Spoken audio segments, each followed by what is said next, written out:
Although they did start working with the Beals revolver in the year of 1856, it would not be the same as what you think of the Remington New Model Army today.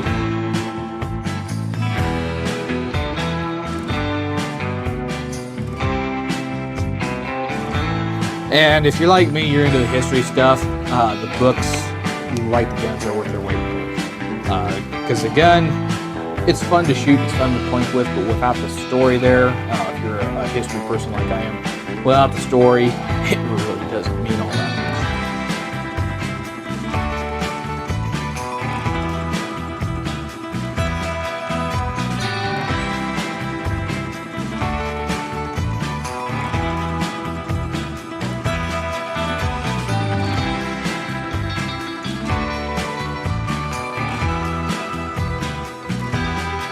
The Ruger Security 9. Can I redraw? You already looked? No. You sure Alright. you did? Now on 3.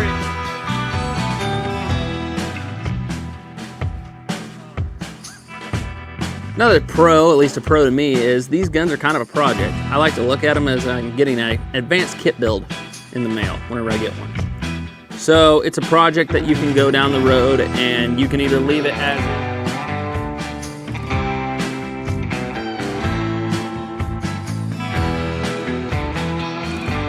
Most people believe that the Walker was Colt's first extent to a very, very large pistol, but it wasn't.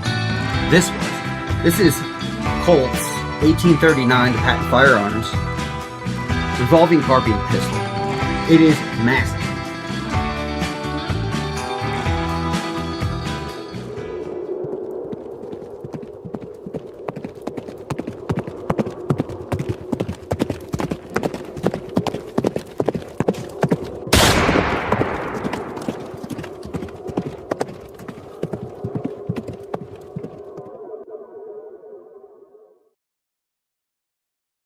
And hello, everyone, and welcome back to the Reload Show, special edition, 150th anniversary of the Weapons of 1873.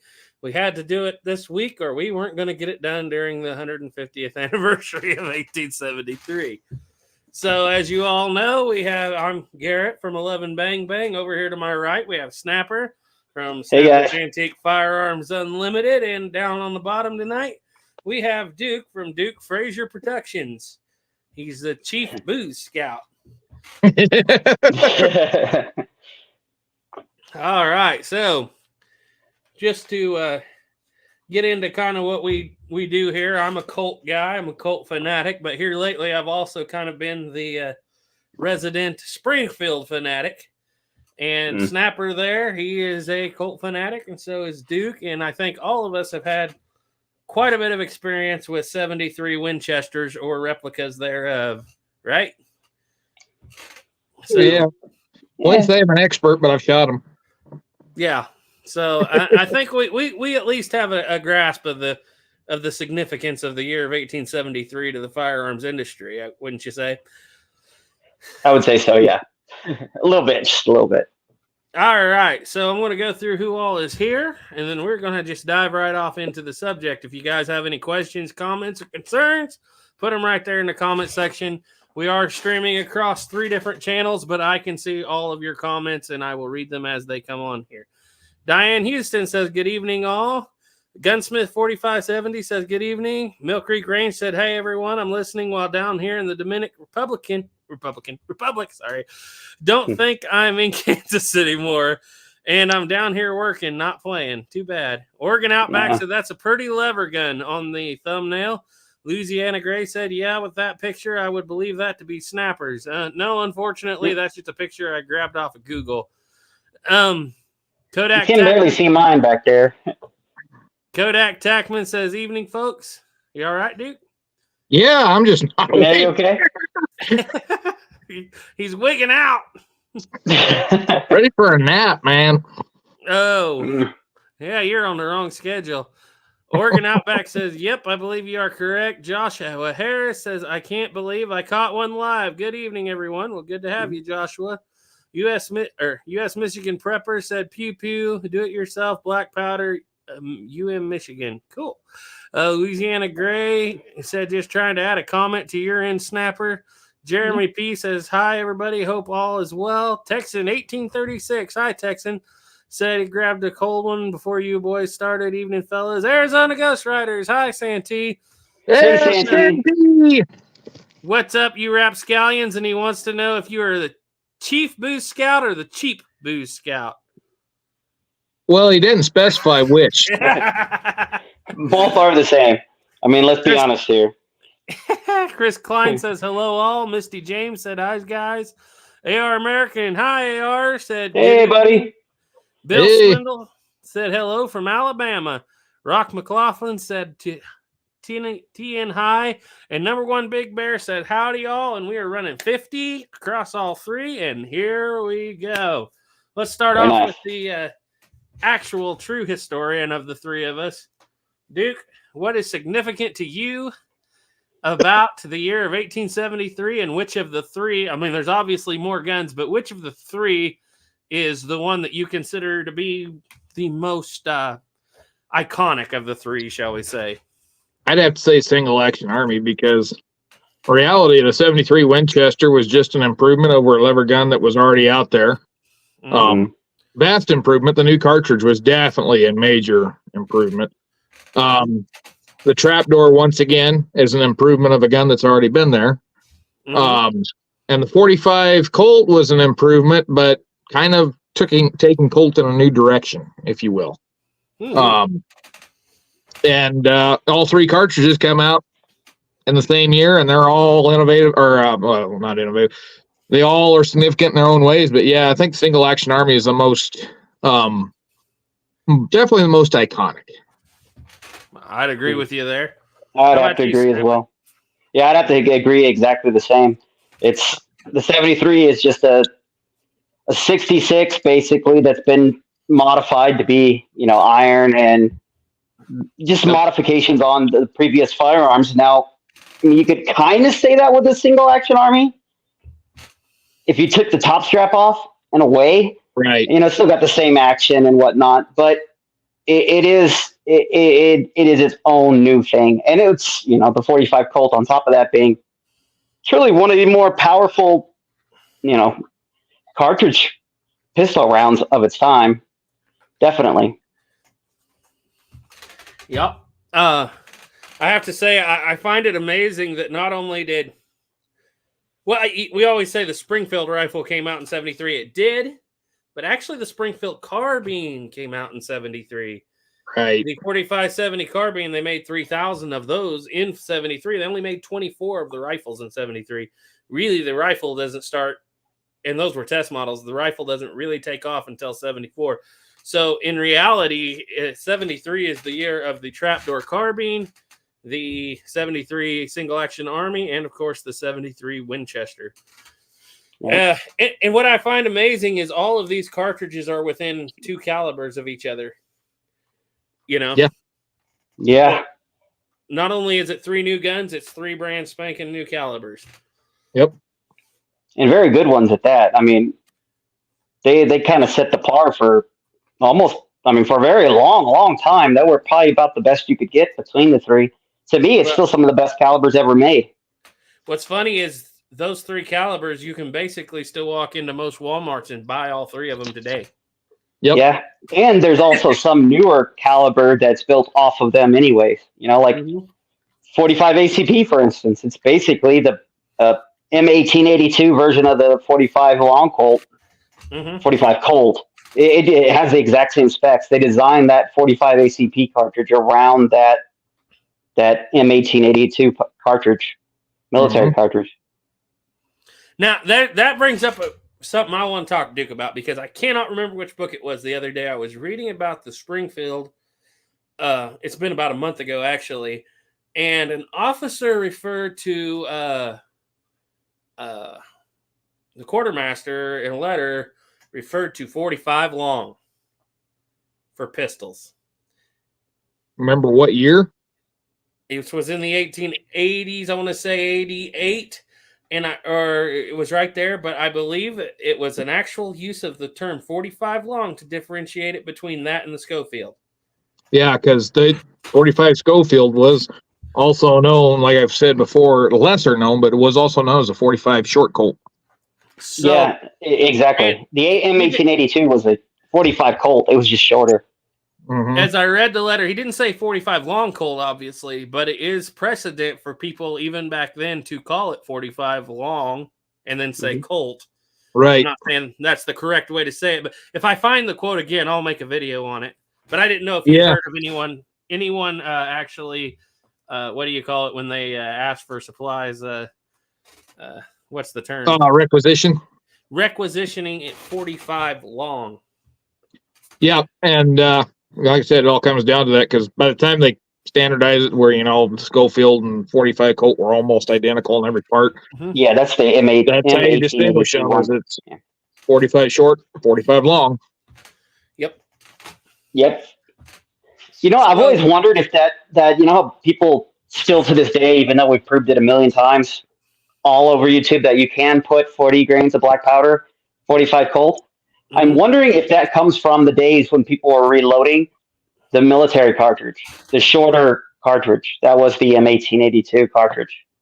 Because it was that Schofield length cartridge. I'm wondering if it's coming from that. Because you obviously couldn't put 40 grains of powder in that, but the standard regular length 45 Colt, you can. Just a thought. Right. Well, and that's what if I remember right, the military designation of the 45 Colts, 45, 40, 250. Or 255. 255. Yeah. I think they went down. So is it not the 79? They go down to the actual 250. They take it down. Snapper would know. 74. 74. They go from 255 to 250. Yep. Okay. Yeah. Yeah. And they went from the 40 grains to 35 grains, I think, or a little less. Yeah. I haven't looked in a while. They only had the full power for the military for like a year or less. I would love to see the actual documentation that nobody seems to actually be able to find, because I've heard everything from they started with 30 and went down to 28 to I've seen a record of 38 at least for testing, and I showed it to you, Snapper, way back. Yep. Yeah. And that was in the trials, 38 grains. I know they trialed 38 grain cartridges. But some people tell me, no, it started flat at 30. And I'm like, I know they trialed 38 grains. Well, I mean, the civilian cartridge was, those early cartridge started at 40 grains. Like right at 40 grains and 255.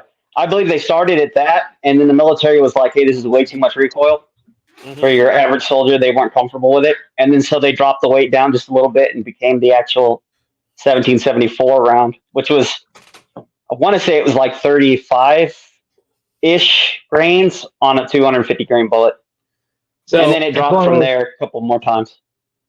If you just take that case and just dip it in black powder, more times than not, you're going to come out with about 38 grains, because 40 grains is compressed. 45, 70 grains compressed. Yeah. Now, if you tap it on the table, you can get the full 40 in there. But if you just scoop it in there, 38 is going to be what you're going to get usually every time. If you sit there and trickle it to the top level, you can do that with 40. But like you said, if you're just scooping, it's going to come out about 30 grains, 38. Yeah. The way I know that is when I was reloading 45 Colt with black powder, there's one of those Lee dippers. It's exactly 38 grains for black powder. You scoop it in there and dump it in, and it just goes right below the rim. But if you scoop the case in there, it's flush on the top.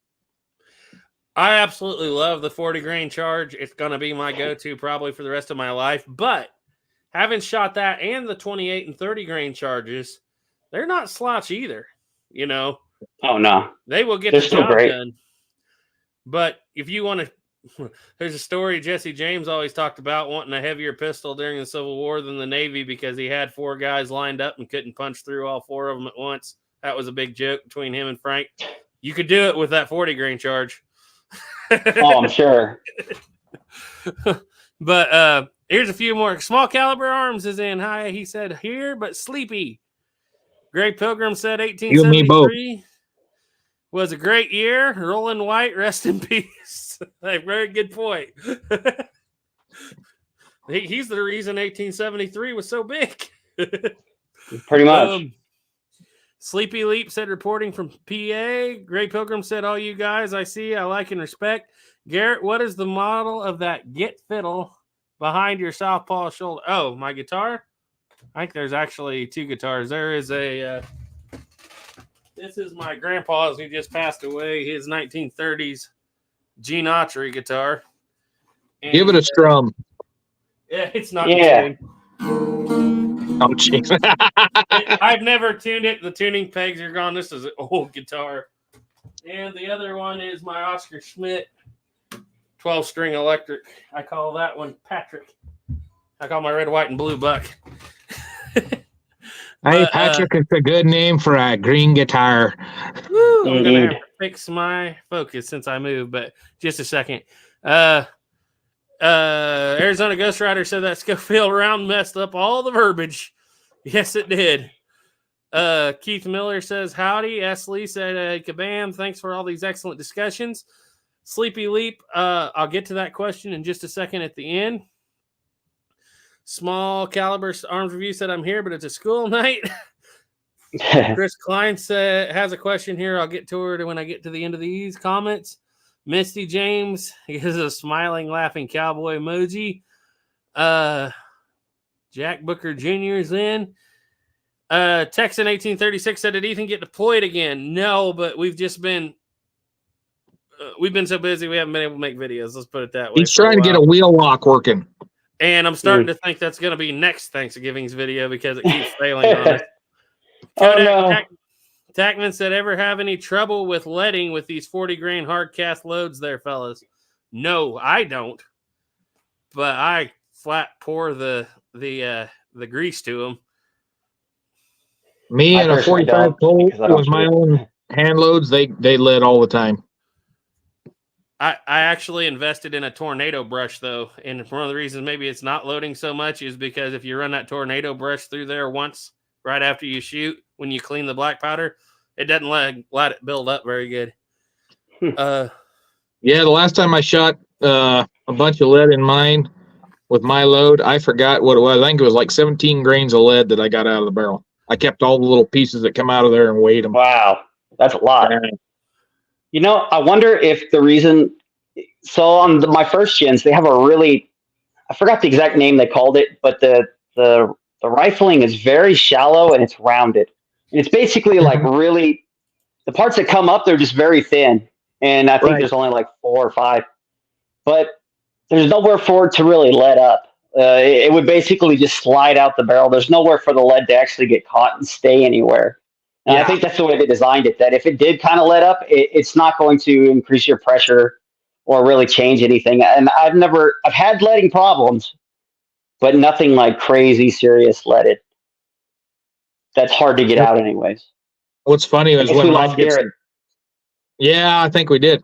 What's funny is when mine gets leaded up, even with 45 Schofield black powder loads, it can be leaded up. It shoots just as tight a group as when I start out with a 45 Schofield. And that's the 45 yards that holds a group like that. Well, that's good. That's real good. Yeah. It really loves them. Now 45 Colt, it's about like that at 25. Hey, I mean, that's still not bad. At the end of the day, that's not bad. And so, anybody watching on my channel, comment: are we still live, or did we lose everything? And me and Snapper just talking to ourselves because we lost Garrett. I got the live counter, and it's still coming down from like 19. I was having a countdown, like it's continuing. So I think we're still live.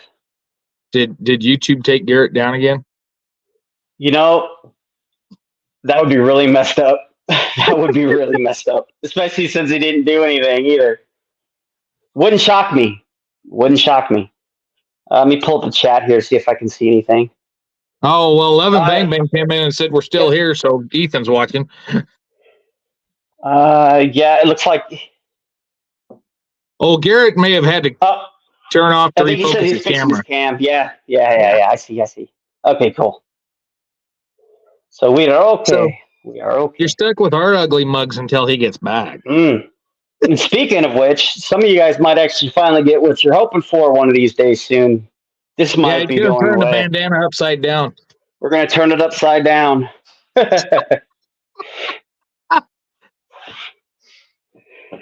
So out of everybody listening, what would be your favorite? The the single action Army, the 73 Winchester, or the Springfield Trapdoor? I'd like to hear the comments from you guys. Which is your favorite in the chat? Oh, and the other thing on the 45 long and short, anybody wants to argue it, just remember that 45 S&W stands for 45 short and weakened. Along with 38 S&W, 32 S&W. Sorry about that, guys. I shut my camera off to fix it. Can you hear me? Yeah, we can hear you. I shut my camera off to fix it and then realized I didn't know how to turn it back on without getting out. Oh, that was good. That was a good one. Short you were and carrying weakened. on. I was trying to talk to you and nothing was happening. Yeah. Oh, like man. you guys just said about writing in the comment section. There was a couple questions here I was going to try to get back. Let's see. Oscar Schmidt, that is. Yeah. Wheelock, where's Ethan? He's working on the Wheelock. Joshua Harris said, I bought a Uberti Model P for use for $400. It's a 3-click, and I'm having problems not hitting primers hard enough. Have you guys heard of this? Yep. I absolutely have. That what your situation is your hammer, the trigger is not pulling that bar up far enough, and you're not getting that firing pin far enough forward.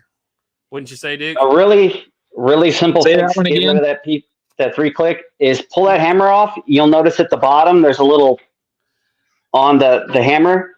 There'll be a little spot where a hole is drilled, and there's basically a bar in there that comes down. And when you pull the trigger, it actually engages on this bar, and it causes your firing pin to protrude. If you pull that little bar out and just put a little bit of JB Weld on it and shove it back up in there all the way forward, you don't have to worry about that 3-click doing anything anymore. And by the way, if you want to see a more in-depth, Plowboy's Ghost has a video on exactly how to delete the safety. But yeah. Duke, he's just saying he's having light primer strikes with his 3-click hammer. Oh, yeah. The problem is you got to shoot stuff with CCI primers. If they're Winchester primers, they just don't go off. Mm-hmm. Unless you good fix friend that of mine firing got pin a- forward. Yeah. Good friend of mine has got a 1886 Winchester, one of the Japanese made ones, and it's a fine gun. It's a very fine gun, very well made gun. The problem is it's not got very well made springs. So we took it out to shoot it, and I'm sitting there. I put some 4570s that we didn't know how hot they were. They were definitely not for a Sharps rifle, that's for sure. There's like 350 grain hollow point 4570 coppers, and we put them in that gun to see how hard they kick because we didn't want to put them in one of his other guns that wouldn't be able to handle them, and they would not go off. It was light primer strikes, and then I went in and got just one of the good old Black Hills cowboy loads that had CCI primers in it. Went off every shot. So primers do have a little bit to do with it, but yeah, that 3-click hammer, I'd get rid of that as fast as I could. Didn't you do a complete trigger hammer replacement on a 3-click and make it a 4-click, Duke? According to Cimarron, it's illegal to do that because they are imported, and that is a safety design. Illegal for them to do it. For them to do it. Supposedly, they claim they won't even sell you the parts because it's illegal across the board. I don't know. I don't study into that, but I know that those parts are available, and it's just a quick swap to get them in there. You might have to do a little fitting on the trigger, filing the trigger to get it to where it locks up in the right times, but parts are available. Okay, Kodak. That would be your best bet, is put a 4-click hammer on. That'd be by far your best bet. Kodak Tackman said, what about is the Burnell hardness y'all cast or buy? Well, I don't go by the Burnell hardness. I go by the fingernail hardness, and if my fingernail can dig into it, it's soft enough for me. Yep. I actually go, it depends. If you're shooting a original trapdoor, that's pretty well, that bore's bigger than most bullets you're going to buy at the store just as bullets. It's a, what is it, 4.59? I got to stop and think. Some of them clear up to 4.46 or 46. Some of the later trapdoors are, but you always want to go just a touch bigger. So I will go, what military did was 20-1 tin to lead alloy. Mm-hmm. So it's fairly soft because especially if you're doing the older hollow base 405 grain bullet, you have to bump it to get it up there. That was the design. Now you can get away with on the 500 grain that does not have a hollow base. It's a little different, but I like to stick with that. A lot of people go out and cast wheel weights and then try to shoot them in original 45-70s, which is kind of fine, but they get that gas cutting because they're not fitting the bore. And then before you know it, they're like, oh, I shot my rifling out. No, you just leaded your rifling out. You can buy a lot of cheap trap doors that have no rifling that are just people shot wheel weights in them. Yep. But And with if you ever wheel weight wanna- too, all it takes is a one good way tank to- wheel weight. If you ever want a good way to measure your the hardness of your lead, pencils, the drawing pencils, the ones for different shading, like they go from hardener, like how hard the lead is on the pencil, and you find something you work great, and then you just test it with that pencil, which will ever scratch the lead. It's a good way as a test to, try to get your lead consistent. A lot of times I will shoot straight because wheel weights aren't technically that hard. They're like 12, I think, on Burnell hardness. They're hard. Don't get me wrong, harder than pure lead.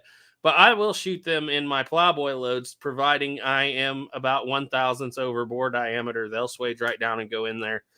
And that's fine. You just don't want to use wheel weights under the size you need.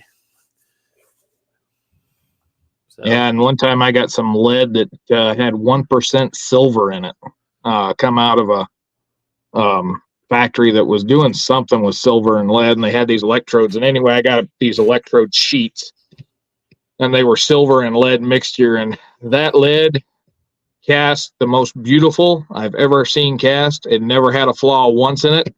But unless I was shooting it in the Walker, I didn't dare shoot it in any of my other ones because that stuff was a little on the hard side. I was always afraid of breaking a loading lever on it, but yeah, they definitely. I never tried them for a hard cast bullet in the cartridge guns. I should have tried that when I still had it.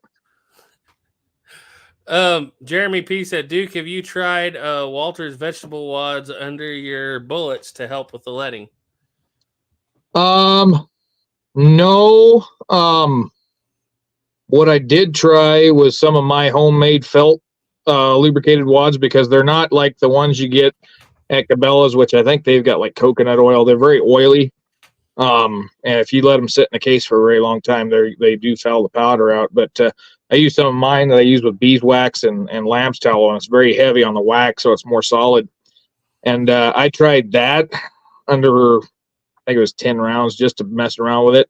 And I didn't get the leading, but I also lost a couple grains of capacity in there because I didn't want to squeeze them down real hard. So yeah, I know more than what I just use it for planking. I didn't look into it too much, but the wads did help a little bit with leading.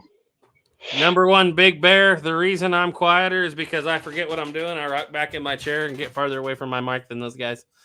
Can you hear me now? I can get right up here, though, if you want me to. Oh, boy. Ooh. All right, so, guys, I'm going through here looking for questions at this point. There was a couple up there I know I missed. I know that Gray Pilgrim wanted to know if we tried Blackie's gun butter. Yes, sir. Oh, yeah, that stuff's amazing.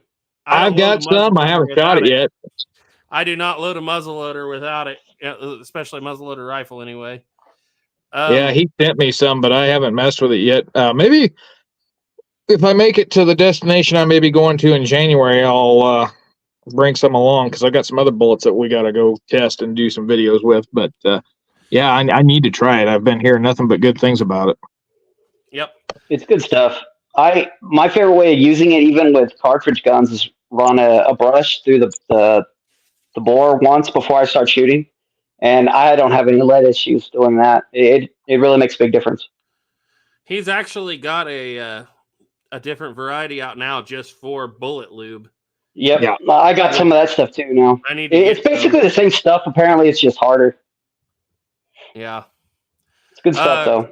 Jared 1860 said, I had a Cimarron 1866 4570 with Black Hills, shoots 2 feet low at 50 yards. Winchester's right on. That's probably because your bullet's lighter in the Black Hills stuff. And surprisingly, lighter bullets shoot, well, let's see. I got to always stop and think about it. Heavier bullets shoot higher. Lighter bullets shoot lower. Yeah. because the heavier bullets it's probably sighted for are getting out the barrel later in the recoil because they're slower going down the barrel. I found Read his comment again. 1886 4570 with Black Hills. It shoots 2 feet low at 50 yards. Winchester's right on. Winchester's quite a bit hotter than Black Hills. Yeah, but Winchester, I think, only loads with 350 grain bullets, Yeah. Well, it could be. Maybe it's the speed. which thing. makes sense Yeah. because them 405s Black Hills are going to drop quite a bit faster. Yeah, it could be. I just noticed the speed for me makes more difference. The faster That the faster the round gets out the barrel, the usually the lower the impact, and it could be weight too. I found that out. I remember. I brought my Oh, yeah. 38 special, that Colt. Actually, it's Caleb's. That Colt Army special from shooting 6 to 8 inches high by pushing it up 300 feet per second out of a 6-inch barrel. Not that noticeable in a shorter barrel, but in a 6-inch barrel, that brought it down 4 inches. So Yeah, it's quite a bit. it was a lot. Yeah, using the same bullet. So that might have. Yeah, because I think that Black Hills is doing 1,200 feet per second.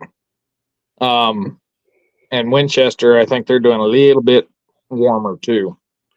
Yeah, the Black Hills I overshot, and because I actually shot some in original trapdoors, because a lot of the Black Hills, back in the day I did, but a lot of the Black Hills is rated for original trapdoors, but it was pathetically weak. Like really, really weak. And the reason they have to do that is with them trapdoors when you're shooting smokeless is, yes, with black powder you can have that bullet screaming at a very good rate. Black powder. You load that same velocity with smokeless and you'll blow up the gun. Black powder can achieve more at less pressure to an extent. A lot of people don't realize that. Black powder is kind of like a tractor. It can do a lot more with a lot less. However, a screaming hot engine is going to do a lot more with a lot more, and that's what smokeless is. It puts it all out there fast. Because it's kind of funny how it works. It's like black powder flashes really fast outside of a case when it's in the air, and smokeless burns very slow. But then you put them inside the case, and they do the exact opposite. The smokeless goes poof, and the black powder burns all down the barrel. Yep. I guess one's an explosive, one's a flammable. That's the difference, I guess. One's propellant.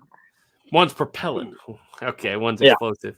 Black powder is low, then it's low energy explosive just because it's so reactive. Kodak Tackman said, and so in other words, gas check molds might be a good idea. Not a bad idea. They're not a bad idea, but I don't prefer them in the old trapdoors. Just like I don't prefer shooting a jacketed bullet in the old trapdoors. What you need to do with the original trapdoors is get instead of the 4, 5, 7, or 8 or whatever it is modern bores are, get you a mold that's 4, 5, 9, or depending on your barrel, slug your barrel first. Some of them need a 4.60. And when you get the right size and the right hardness, they will shoot exactly the way, and the right powder charge, they will shoot exactly the way they shot originally, which is you can hit a man-sized target at 600 yards with that and not lead your barrel out. You use the right lube, you use everything the correct way, it will operate just the way it did 160 years ago. And get the right bullet mold, because the other problem with leading, especially with black powder, is those bullets, modern bullets, do not hold enough lubrication for black powder. And that was one of the other problems of mine were leading out so bad, is because I'm using those Lees. It's got a very tiny little ring for lubrication.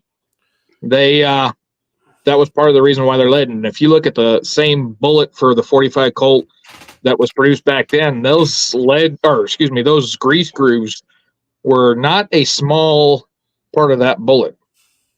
Yep, they were much more pronounced. And if you're worried about leading, get you some good 1 to 20, some fairly soft lead, and use that 405 grain hollow base bullet. It will expand and scrape, and that leading won't be an issue, because what causes leading is generally gas cutting around the bullet. And if you kick that bullet right off the bat with that hollow base, you won't have leading issues. It's the base of the bullet being slightly melted as it's going through, and also drag off the back of it.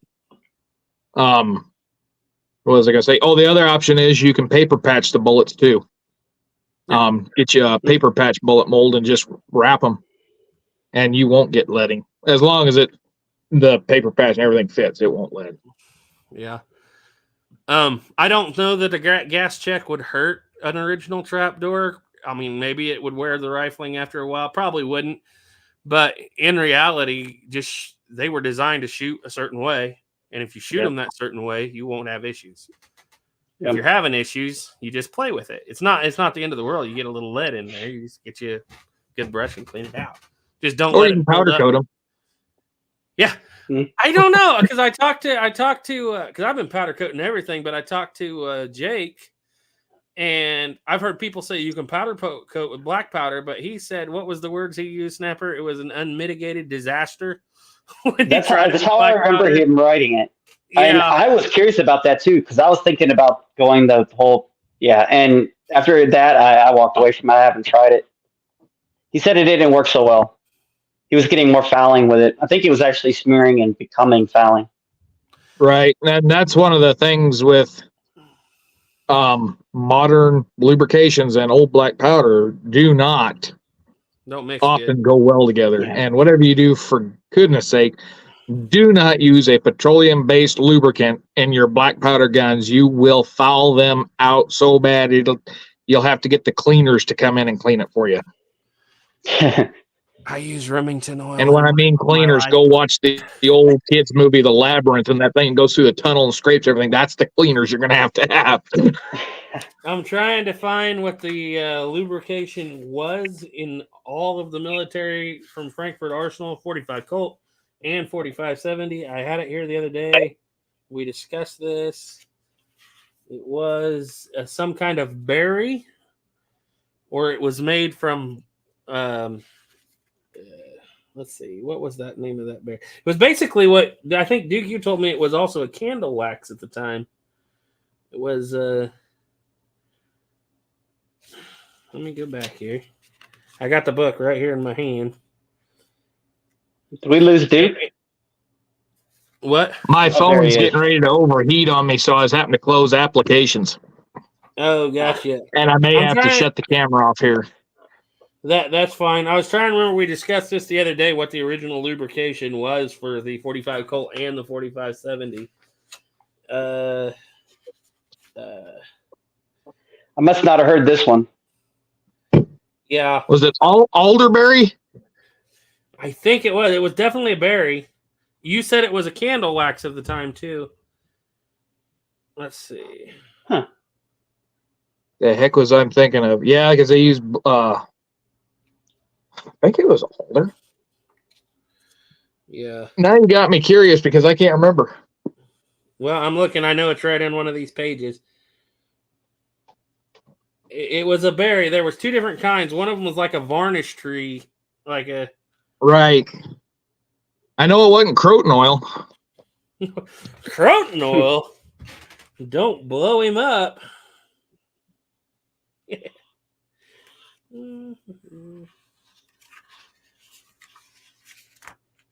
Let's see. Keep going, guys. I'm going to find it. I know I'm going to find it because now I'm curious. Yeah, you got me curious now, too.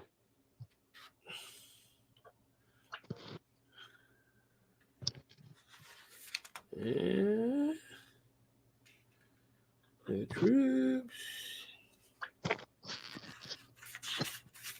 The 45 caliber Bloomfield gilded metal disc. Folded head cartridges. Double crimps. Yes. But where is the lubrication? Pasteboard tube liners. Head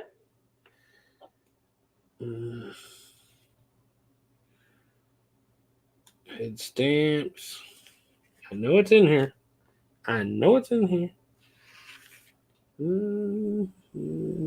Practical joke played on the cavalry by the infantry, switching the cartridges. Some people had some real trouble over that. It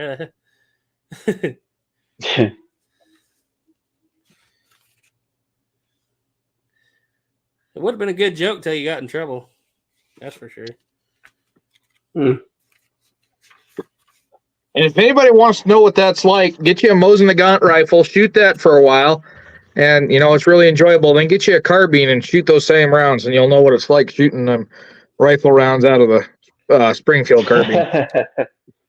Yeah. when when those Mosin Nagants first came out, when they were like $120 a piece, a good friend of mine, we were still in the military at the time, he had cut one of the barrels down to 16 inches, like barely 16 inches. And we were loading those full, regular surplus ammunition out of it. And that thing would throw a fireball. I mean, it would throw a fireball. Hey, people were leaving because it was throwing such a loud percussive fireball. It would kick up the dirt all around it. And it was quite obnoxious to the point where nobody wanted to be anywhere near us shooting it. Do you know in 1873 what the priming compound was made out of in the primer? It's Mercury fulminate, isn't it? Arsenal Frankfurt Arsenal priming compound consisted of gum, tragacanth, gum arabic, glass dust, chlorate of potash, and fulminate mercury. Sounds like some of the stuff they put in matches today.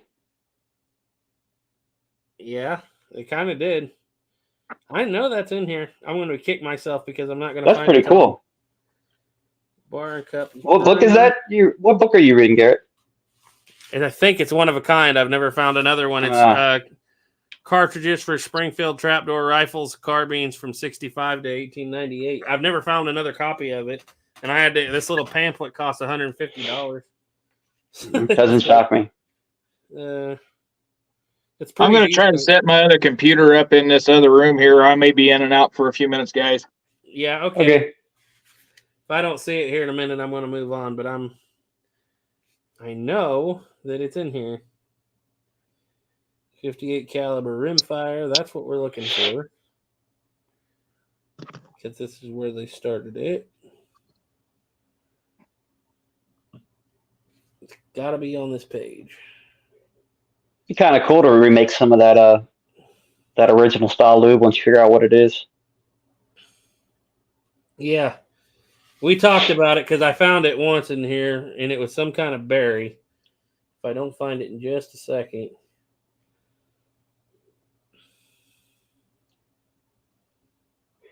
Must be somebody brought it up already. Let me read the comments. Boop. Yeah.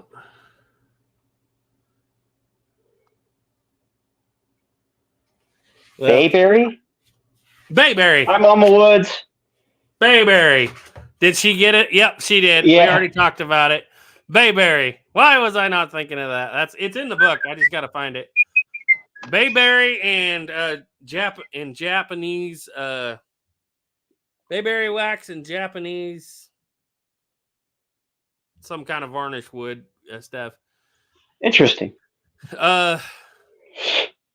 Duke, can you see the screen? Yeah. Pronounce this word at small caliber arms because he's using it for leather. Gum tragacanth. I use it on leather a lot. Yeah, that is in priming compound. What in the world I'm not is that? surprised. It's pretty much pine pitch. Ah, so I'm guessing they use it like a glue then.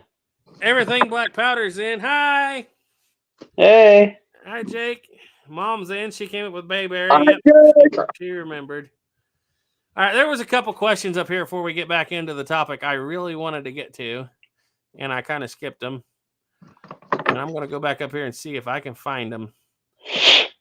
Let's see.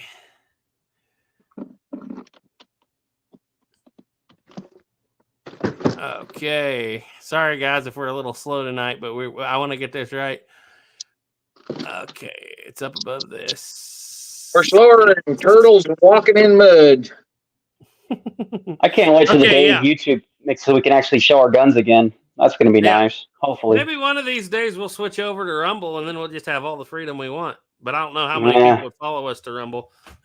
We could show guns and everything else. Sleepy Leap says 44 Special is known for its accuracy. How does 45 Colt compare, assuming proper chamber specs? Is there a difference if any, academic, perhaps relevant to elite target shooters.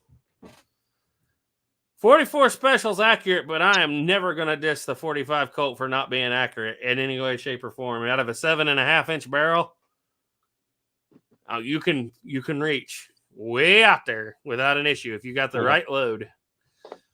That is true. Have you noticed 45 Colt being any more accurate than other cartridges, Duke? Depends on what I got it loaded in it.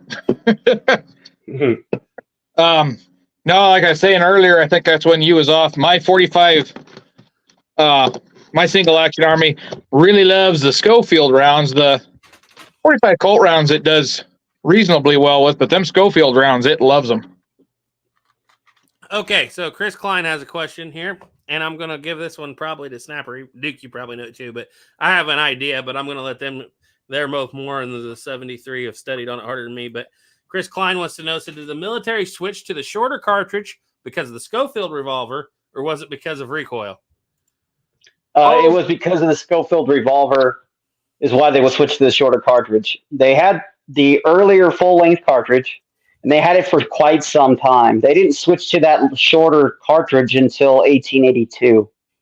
Well, the M1882 was the actual military designation, and by the time they did that, they actually had already stopped using the Schofield in the military. But since it shot so well through the gun, had less recoil, they stuck with it. Yeah. You got anything, Duke, on that? That's about what I understand it to be. Okay. I think Duke's gone. Duke! He's switching to computer. Brandon Birch said, good evening, everybody. I just got here. Have any of you guys ever played around with an ideal reloading tool for the 4570? I recently acquired one to play around with for the old Sharps. I have not. Not for that round. Yes, I have. It's a pain. I was about to say I know Duke's played with them. In fact, I still got one for the 4570, but do not try to do soft bullets through that thing. You will mash them down. Yep. Just having fun said, do you guys shoot larger rimfires? 32, 38, 44, 50, 52, and 58. Funny you should ask. Right now, Caleb is in the process, like right now, of turning some 28 gauge shotgun shells into 58 rimfire. Yeah. I had a lot of experience with 32 rimfire. I've had some experience with 38, but Ethan shot, if you go back on our channel and watch Smith & Wesson videos, we have shot a lot of 32 rimfire, and I actually really like that cartridge for what it is. Shot a lot of 22 short black powder. Even Duke's even shot that. He didn't care for that gun too much, though. Well, that thing wouldn't even kill rats. 22 short black powder loaded with round ball. That was quite the Yeah. 3 grains of 4F black powder in that dude.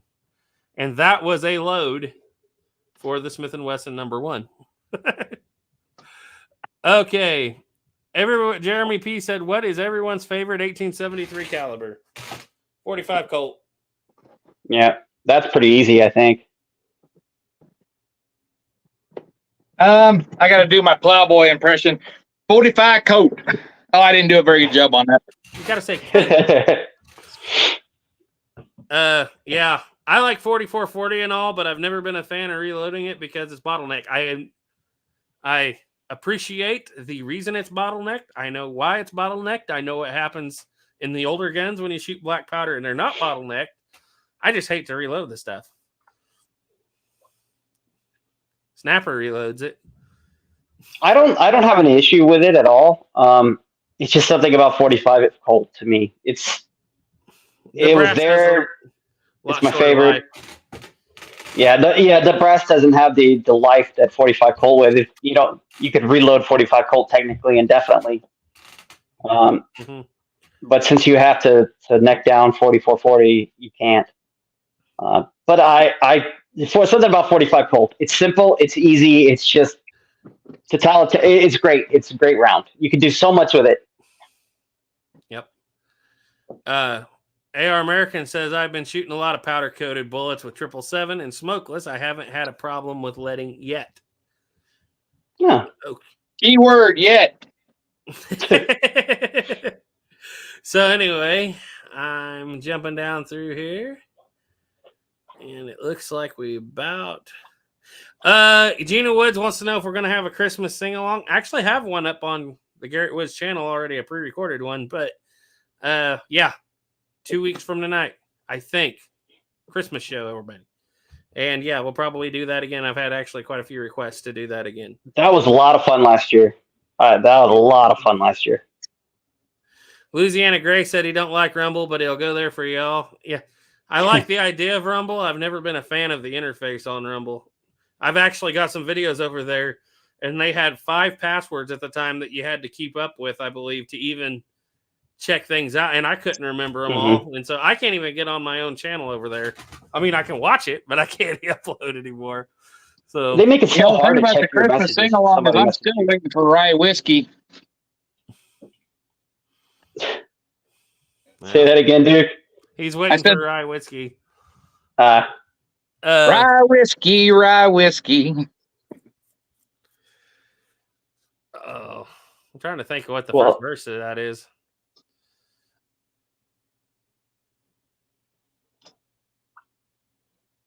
How does that start? What's the very first verse? You would have to ask. It's been a long time since Red Dead Redemption.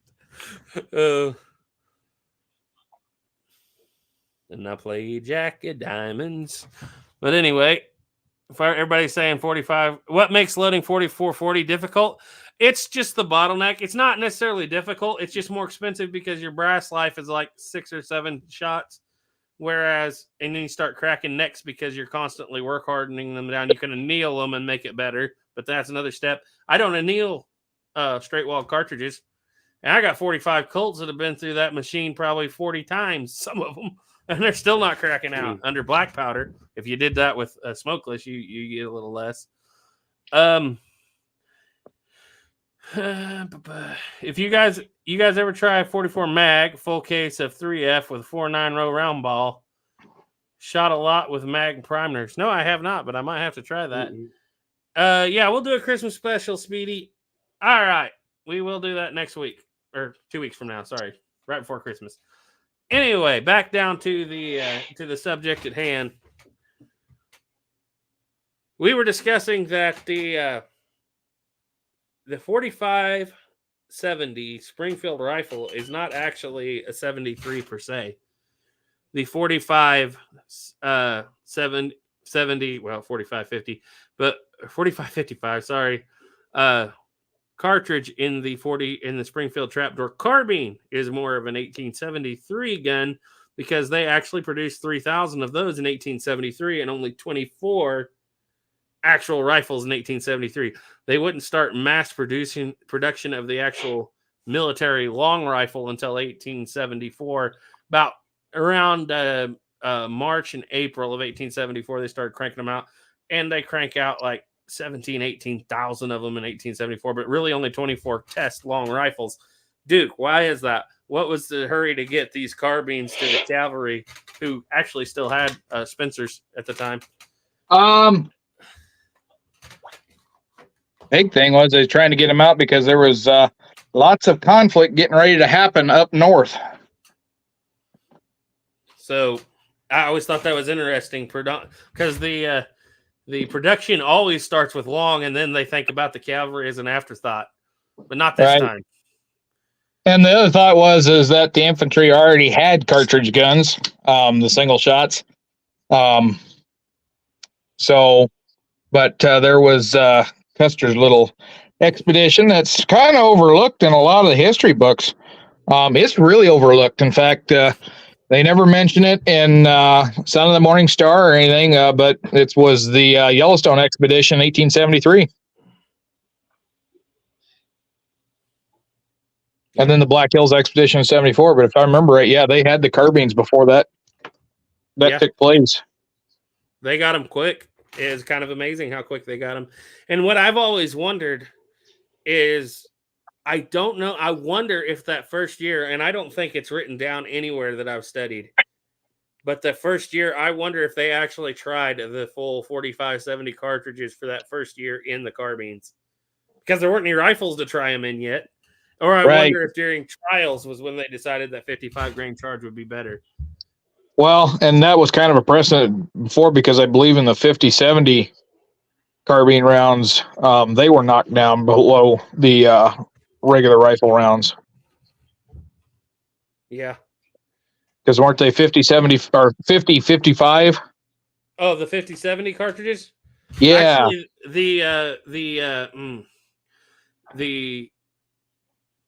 I gotta say, so there's 3 different 50-70 cartridges. There's the rifle 50-70 cartridges, which is a full 50-70. There is the 50-55, which is the cadet rifle round, and there's the 50-45, which is that carbine round that for only the 300 that they made. Right. So it's pretty far down there. Snapper, if you feel like you need to take on out of here, you can. Whenever you get to that point. I'm close, man. I'm sorry. He's not feeling too well, guys. I'll read over here. He said, curious about this too. Have any of you all tested the Major Stratton 36 caliber full chamber 2F man stopper load from Elmer Keith's 6 Guns book? Well, I don't think I've ever tried the Elmer Keith. Oh, you're talking about the cap and ball from 6 Guns? I never have tried that load. Have you, Duke? No. In fact, I need to find my Elmer Keith book. That's been a book I haven't read in a while, and I need to reread it. It's got some gems in it. Yeah. Sleepy Sleep said, I wonder why the downsizing of rifles to 45. 50 is a nice round number. Well, there's actually a lot of reasons for that. To be honest, in 1865, when they put out the 58 rimfire, Erskine S. Allen actually was already wanting to use the 45-70. The real issue was that the 45-70 was a higher pressure cartridge even than the 50-70 because it's more narrow. It's longer, more narrow. But you had to have a longer receiver or top, and he wasn't even using receivers at that time. He was just cutting the top of the barrel off, putting a door on it. And then later on, when they moved to receivers, they decided they wanted to go with the 50-70 because since it's a fatter cartridge, you can get that much powder into a shorter cartridge, which means in reality, although it's bigger around, you use a shorter piece of stock, which saves steel in the gun. And they were doing this, they were using lined barrels, and lined barrels were having issues. They had to be screwed so far. They had to have really long noses because those lined barrels had to be cut for threads on the outside to screw into the receivers. When they started in the late 1868 model, they started going to completely brand new barrels, which early 1868s, they used sleeve barrels, but they started making brand new barrels, no longer have to worry about that sleeve in there where the threads are cut so thin. Now we can put everything into the perfect sized receiver. And this is when they're like, okay, now we can use what we wanted to use before 45-70, which in their mind, and actually was a better longer distance cartridge than 50-70. Same amount of propellant, a little lighter bullet, a little longer bullet. It's a 405. The 50-70 is actually 450 grain. So it's the length of the bullet. You have more bullet engaging the rifling, more lead engaging the rifling down the barrel. And it turned out to be a lot longer range cartridge, but did require a longer receiver. And Grant was the one who actually held them to 50-70 for so long, I believe. I got to go back and study it. But he had definitely had something to do with that, using the shorter receivers in the 50-70. Can you say something, Duke? No, I'm in the process of getting my other computer up and running here. I was just rambling. You can go ahead and go on, Snapper, if you're not feeling well. Are you sure? If you feel like you need to go ahead and go, you can. We'll see you again on the next one. All right. Well, I'll see everybody on the next one then. Sorry. Yeah, I hope you're feeling better soon, Snap. It's just how it is, man. It's poking and prodding. So they love you down there. Yeah, I think they do. I'm their favorite guinea pig / test rat. So, but I'll see you guys in the next one. Take care, everybody. Good night. Great. Duke, I got you on twice. You want me to remove your first one? Yep, if you would. All right.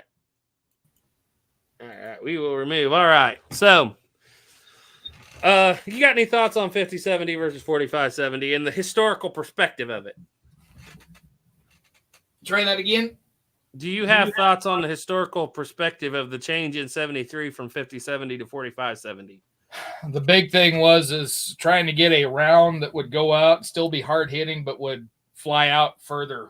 Because if I remember right, the 5070s, they only expected 800 yards and they wanted to push that to 1,000. 5070's great under 500 yards. I think it's a superior cartridge, which I'm never going to shoot past 500 anyway. That's why 5070 is my favorite. But it's a lot of lead for one thing. But like I said, with the 4570, you get more lead because it's longer, more bullet engaging the rifling going down the barrel, better stabilization, in my opinion. Right. And you're still burning the same amount of powder, still using the same amount of lead, but they're just changing the ballistic coefficient. Just so they can throw that same chunk of lead at a further distance.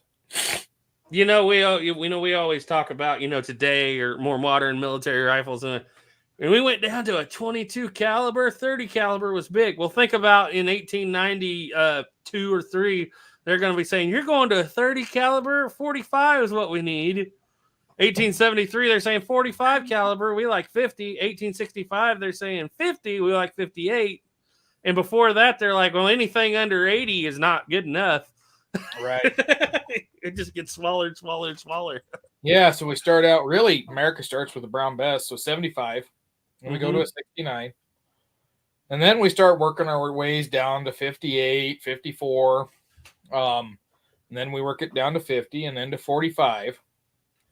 But when we transition from 45 to 30, in reality, we're actually increasing in the knockdown power. Not so much with the 30-40 Craig. Actually, I don't know what the ballistics are on that. I haven't played with them enough. When you go to that 30-06, that's a honking round. You're talking about something that knock an elk off its feet. And so, that was kind of an increase. But after that, then we start to decrease. So 30-06 is in for quite a few years. And then we go to the 308. And don't get me wrong, 308 is another great round, but not as potent as a 30-06. And then we go down from that to 22. Yep. And what, basically. Now we're going back up. Yeah. What it basically comes down to is you can have more rounds. A soldier can carry more rounds while still maintaining the same amount of weight for ammunition. That's basically the idea. And because 30 rounds in a PMag was what, 1 pound? But there was also a time when the military thought it had to feed itself on the North American continent on big game too. So that was one of the things with why are we sticking with these huge heavy cartridges so long? You can still kill a buffalo with it, even in the 1880s if you have to. And that was a real thing. By 1890s, it's not such a big thing anymore. Smokeless comes around, and now we can get that punch. We can get that energy dumped in the first 6-8 inches, and while the older cartridges are still great for heavy penetration, you don't need that much penetration in a military setting necessarily. No. There was a question here. Small caliber arms review. Well, bye. He said he had to hit the hay. He's enjoyed it. Does anyone shoot 3840 win anymore? What's you guys' opinion on it? I know it's around, but because when I used to go up, when I lived in Rapid City, you'd see it all the time. There's cowboy shooting, cowboy action shooting club up there, but you'd see a good amount of 3840 available. And I never messed with it, but I had some guys tell me it's a really great round. It's basically just a 4440 neck down. I think that one of John Wayne's pistols was actually chambered in that. One of the ones he used a lot in movies.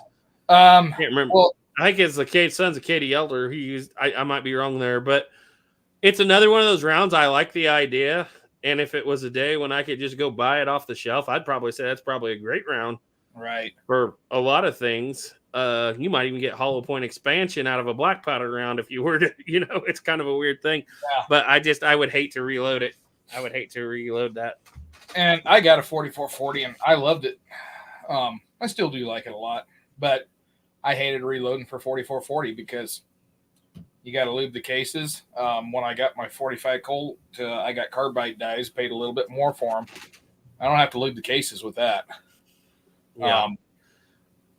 That 4440, I made the mistake and I got one stuck, and thank goodness I got it out on my own. But it just got to be a real pain in the butt to reload it. So Jared 1860 says, what would you say the max range of 4570 is? The maximum practical range or the maximum range they got it to at Sandy Hook? So the military in training, once they started getting that marksmanship program going, soldiers were expected to be able to whack a man-sized target at 1,000 yards. They don't specify how many shots it takes, but they're expected to at least hit it once, I assume. I thought that was 600. Maybe I'm wrong. See, I know the 1,000-yard shot happened at Sandy Hook. Yeah. But that was rained down off of a mountain on an 8 foot by 8 foot square and basically came down. The 600, and maybe I'm wrong because you're the historian on this, but it seems like 600 was what I understood to be the military. And this is post 1873 or 1876 post Custer. Because before that, you're the one with all the Springfield books. Well, I'm sorry, but I mean, no, they didn't care how good you shot. They didn't care how good you shot from 73 to 76. From 73 to 76. And really from that until about 79. Yeah. But yeah, I remember cavalry were expected to be able to hit something at 800 yards. That was about the max range of the carbines. Mm-hmm. And 1,000 yards. Now, whether they actually did that in training, I don't know. I have not seen that in the record, but that's what was expected the rifle to be able to do. Yes, it's the rifles that's got a 2,000 yard setting on that sight. I'm not going to be able to see a man at 2,000 yards. Yeah, they started way uphill at Sandy Hook, and they had an 8 foot by 8 foot marker on the ground, and the goal of the gun was to be able to lob those into that. And by that point, they were almost coming straight down with that 70 grain, and it is marked on the sights, but. Yep. I don't know if that he asked what's the max range. I would say that is the max range, but I would say 700 yards is the max practical range. Yeah, in my opinion, and that's pushing it for me anyway. Right, and there's some guys that could do it with iron sights. There's a crew up in Wyoming that they shoot at 1 mile with 45 110s and such with iron sights. But most of your average soldiers are going to take quite a bit of training before they get to that point. Yeah. And what's funny is in the Creedmoor matches at the shorter range shoots, the Springfield was dominant, but the British military with that Martini Henry consistently until 1879 consistently outshot the American 4570 with their bigger 80 grain charge in the 5.77. Oh, it's not 5.77 at that point. What is it? I got to stop and think now because I'm not a Martini Henry guy. But that big Martini Henry bullet with that huge powder charge behind it consistently outshot them. And you get more pressure because that's a very stiff bottleneck. Yep. Now, when the Americans actually went up to the 500 grain bullet, then they outshot the British with less powder. So that's I love that 500 grain bullet story. That is impressive to me. We change everything around the rifle to make it shoot better, and in reality, all they had to do was make that bullet a little longer. Yeah, because it just gives you. I don't have a 405 and a 500 to compare it, but it gives you a reasonable amount of length. And it does. If you're not familiar with how ballistics work, the longer your bullets are, the greater your accuracy. And I know people kind of crap on the 6.5 Creedmoor all the time, but one of the reasons why the 6.5 Creedmoor is such an accurate round is because it's got that length. Mhm. You can shoot the same weight of bullet, 308 and a 6.5, and the 6.5 is going to have better accuracy than the 308 because that 6.5 is going to be a little bit longer. Well, the other difference was that was when they finally did away with the thought process of the mini A ball, because it's surprising the 5070 didn't have a hollow base because they started getting away from it, but I don't think they had their alloy correct yet. So 4570, they go back to that hollow base so they can kick that thing out and get into rifling. By the time they get to the 500, their alloy is right. They know what they need to do to get it there, and they can fill in that hollow base, therefore gaining way more weight in the back of that bullet. And that's how they get it up to 500 grain bullet, which is a pretty impressive bullet for that cartridge. It really is. But at the same time, when that first comes out, hollow base bullets are kind of the thing. Mm-hmm. They've been the thing for a while. The mini bullet is a hollow base bullet. And part of the reason for that is not necessarily Springfield, but a lot of times before, during, especially even during the Civil War, obviously it was for loading.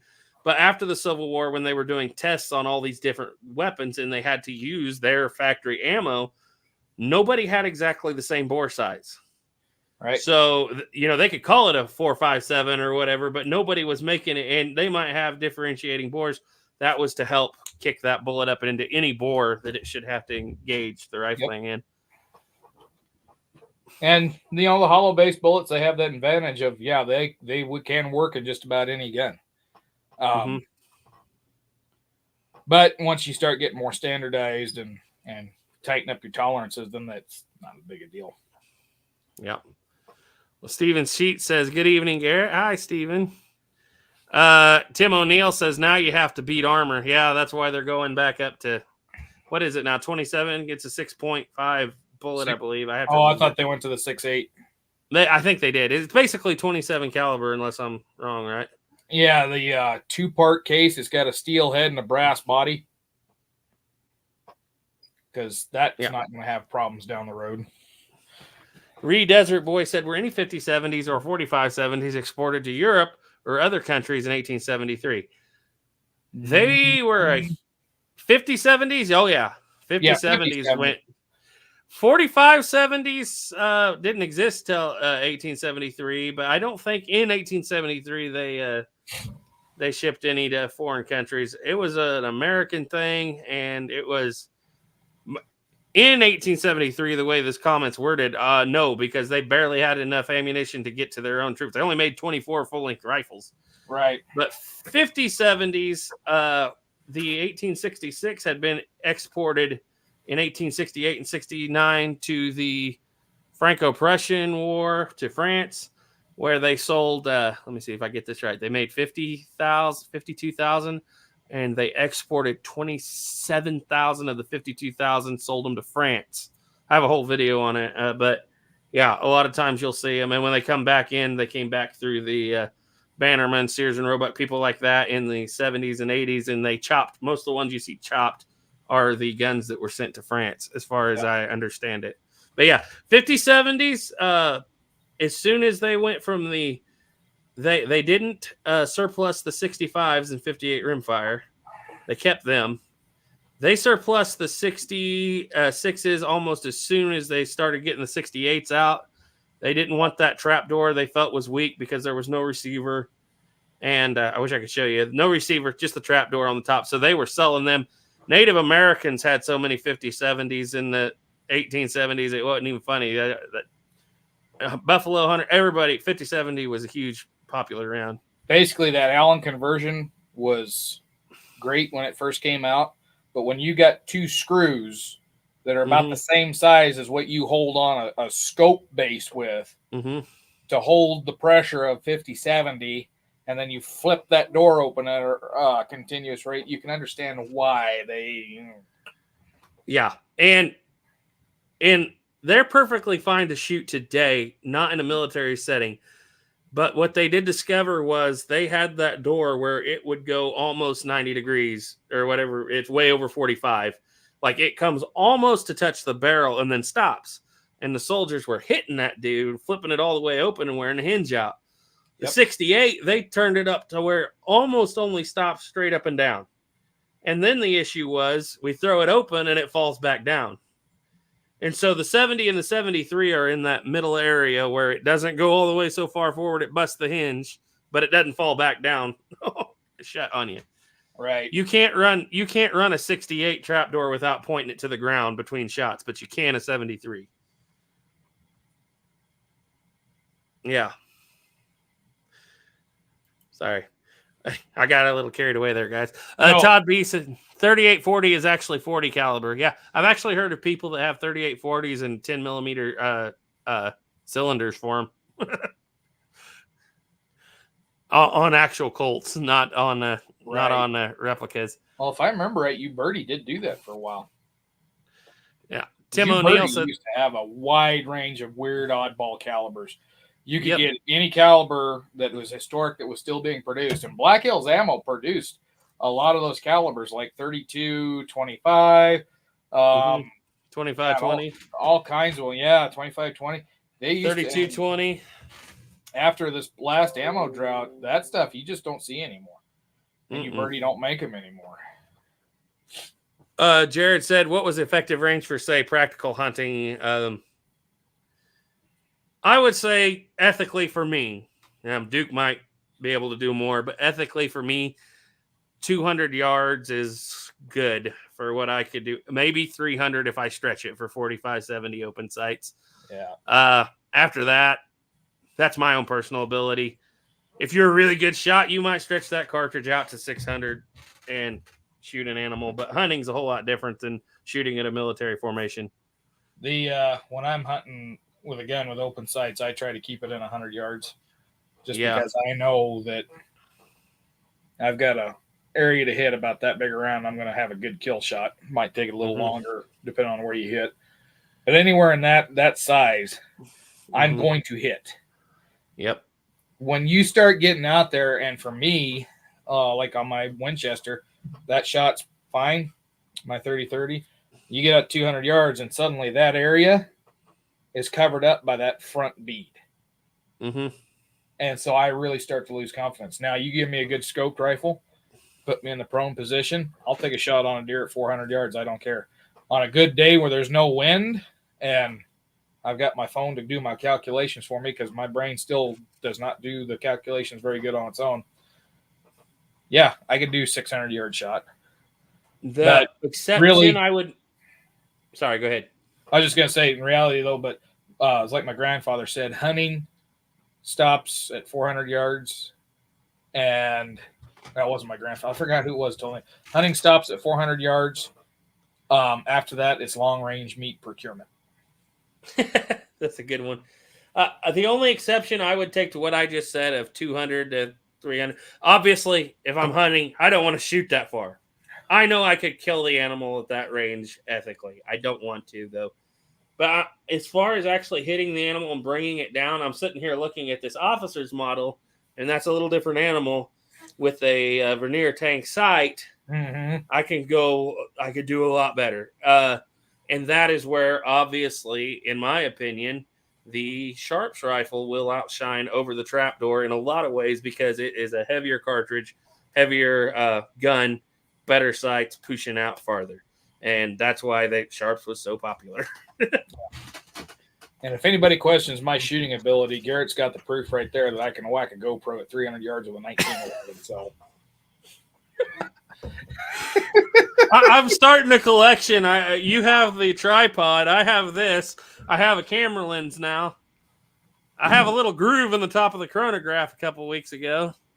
Yeah, Garrett's going to get a couple of European mounts. One's going to have a camera tripod on it. The other one's going to have the shell saddle off my shotgun on it. D asked that, does anyone know what firearms would have been more common for civilian within the British Commonwealth during the Victorian era? I can name a couple, but you go first, Duke. I'm going to say that 577 Snyder conversion. Yeah. They would have still been around. Martini Henrys were, yeah, especially the earlier variety, were around. But yeah, the Snyder conversion for handguns, the Adams revolver Yeah. would be around. And The there was a good amount of Colts that were still around at that time too. yeah, 51 Navies were there.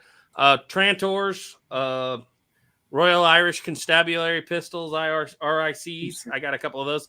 The British actually commercially came out with the centerfire 45 caliber before about anybody with that Irish Constabulary, and they made their way all the way over to America, and Custer even had his hands on them. Yep. So yeah, that would be a very common pistol. Early Webleys. Think Sherlock Holmes and Doc Watson. Early Webleys, Trantors, Adams. They all have that kind of the same look. RICs, and unfortunately, Garrett can't handle one, but he's got one of those right there behind him. Yeah, I think that one's actually over at Caleb's. If we ever go to Rumble, we'll be able to do that again. That'd be nice. Yeah.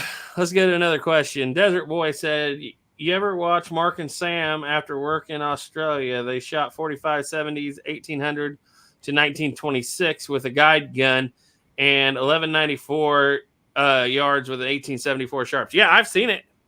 Yeah. I've seen it. And if you watch some of those bear stuff, in mind, special scopes too. Bear in mind, the Springfield trapdoor rifle's about a 4 MOA gun, whereas these are sub MOA guns that they're shooting a lot of times. It's military. They want to be able to hit that big 8-foot target at 1,000 yards, but it's if you're 4 MOA, if you're like this at 100 yards, they're happy. If you can hit a guy at 600, they're happy. But yeah, trapdoors are not sharps in my opinion. Rolling blocks are probably even more accurate than trapdoors. Because MOA at 1,000 yards is just a little over 10 inches.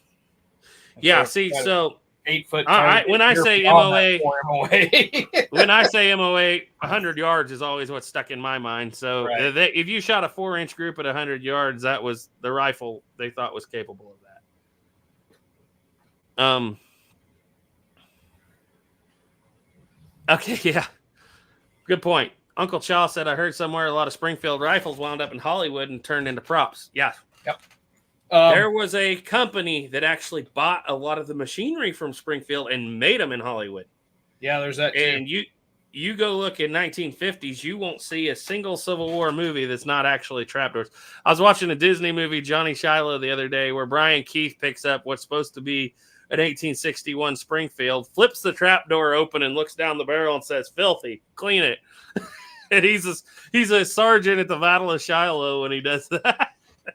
Oh, boy. But they're great guns because they can fire blanks easy. Right.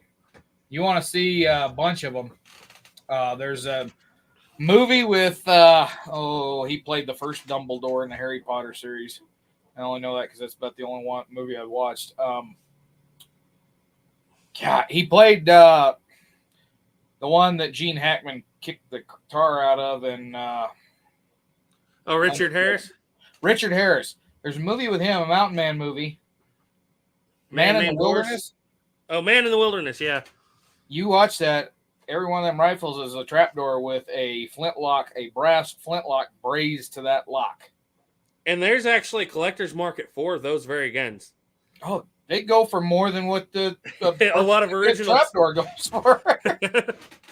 Yeah, that was where he played Hugh Glass, right? Our version of Hugh Glass. Yeah, it was what was it? Something Bass. Yeah, it was a version. Bass. But that was the story. But that is the corniest, absolute corniest version of the movie. And there's the whole spitting the ball down the barrel, and then he aims downhill. Don't fall out. and we've had that conversation because I brought that up. Mountain Man spitting, and I said he ain't gonna hit the broadside of the barn, and y'all chastised me for it. When you aim downhill, you ain't hitting nothing.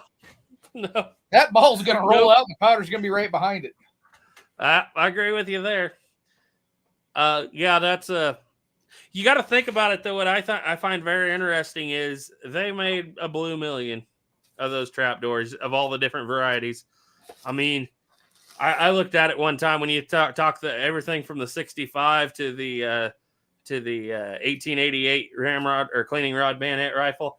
I mean, they made over 1 million of those things. And in the 1940s, they had literally been surplused out 20 years, most of them 20 years before that, because they were still in a lot of arsenals and stuff. So, you know how people talk about buying Mosin Nagants in a barrel for $50 in the 90s? Or Japanese Arasakas for $5. That's exactly where the trapdoors were on the civilian marksmanship program. You could buy one for $5 in the 1940s. And so obviously they're great for blanks. They look like most muzzle loaders because obviously they're based on muzzle loaders. Some of them are converted muzzle loaders. And so the movie companies bought them up and they used them for everything. And I really do enjoy going through Gunbroker and just looking for the movie prop versions. There's another channel that's pretty popular on YouTube where he thinks he has something that he doesn't actually have, and he actually has one that's made by a movie house, but I can't say his name. Is this Geronimo's grandmother's best friend? Yeah. Cousin Yeah. Exactly. Yes, it is. Let's see. Piston-based bullets were a follow-on to a hollow base. I have a Navy Arms 325 for my 50, Tim O'Neill said. He said, D said, thank you for the information. I wasn't sure what all would have been surplused off by the 1870s and 80s in the Commonwealth. I'm not that well for sure. You know, I don't know that much about the British, but I know that those handguns were definitely on the British market. A lot of guns were being made in Belgium and bought cheaply in both Britain and America. And they were usually copies of whatever big British company was making them. So, okay, interesting question. Why did they adopt the rod bayonet on the trapdoor? Experimentation. Well, it's experimentation for one thing, but the other thing is by 1888, they were finally running out of their 1855 Civil War bayonets that were on literally everything else before that.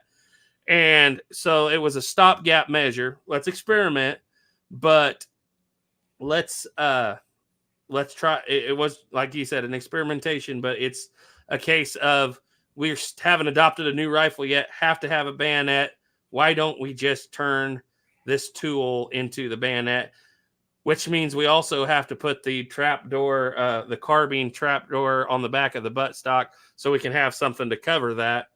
And it was a whole thing. They tried it in the 1870s with a different version. It didn't go out too well. It was kind of like the spade bayonet. Yeah. Instead of being a great tool for both jobs, it became a poor tool that could barely do both jobs. Because trust me, you don't want to. It really makes it hard to use that ramrod, cleaning rod for anything when you got that sharp pointy end, and you have to go clear to the butt of the rifle to find a cap to screw down on it. And they tend to get stuck. The latch system's good, but you get it bound up in there, and now you have neither cleaning rod nor bayonet. And the big problem with that spade bayonet, it was a great idea. That thing is, one of the guys I worked with up at Fort Laramie got a reproduction of one. Oh, that thing is just it's a wonderment.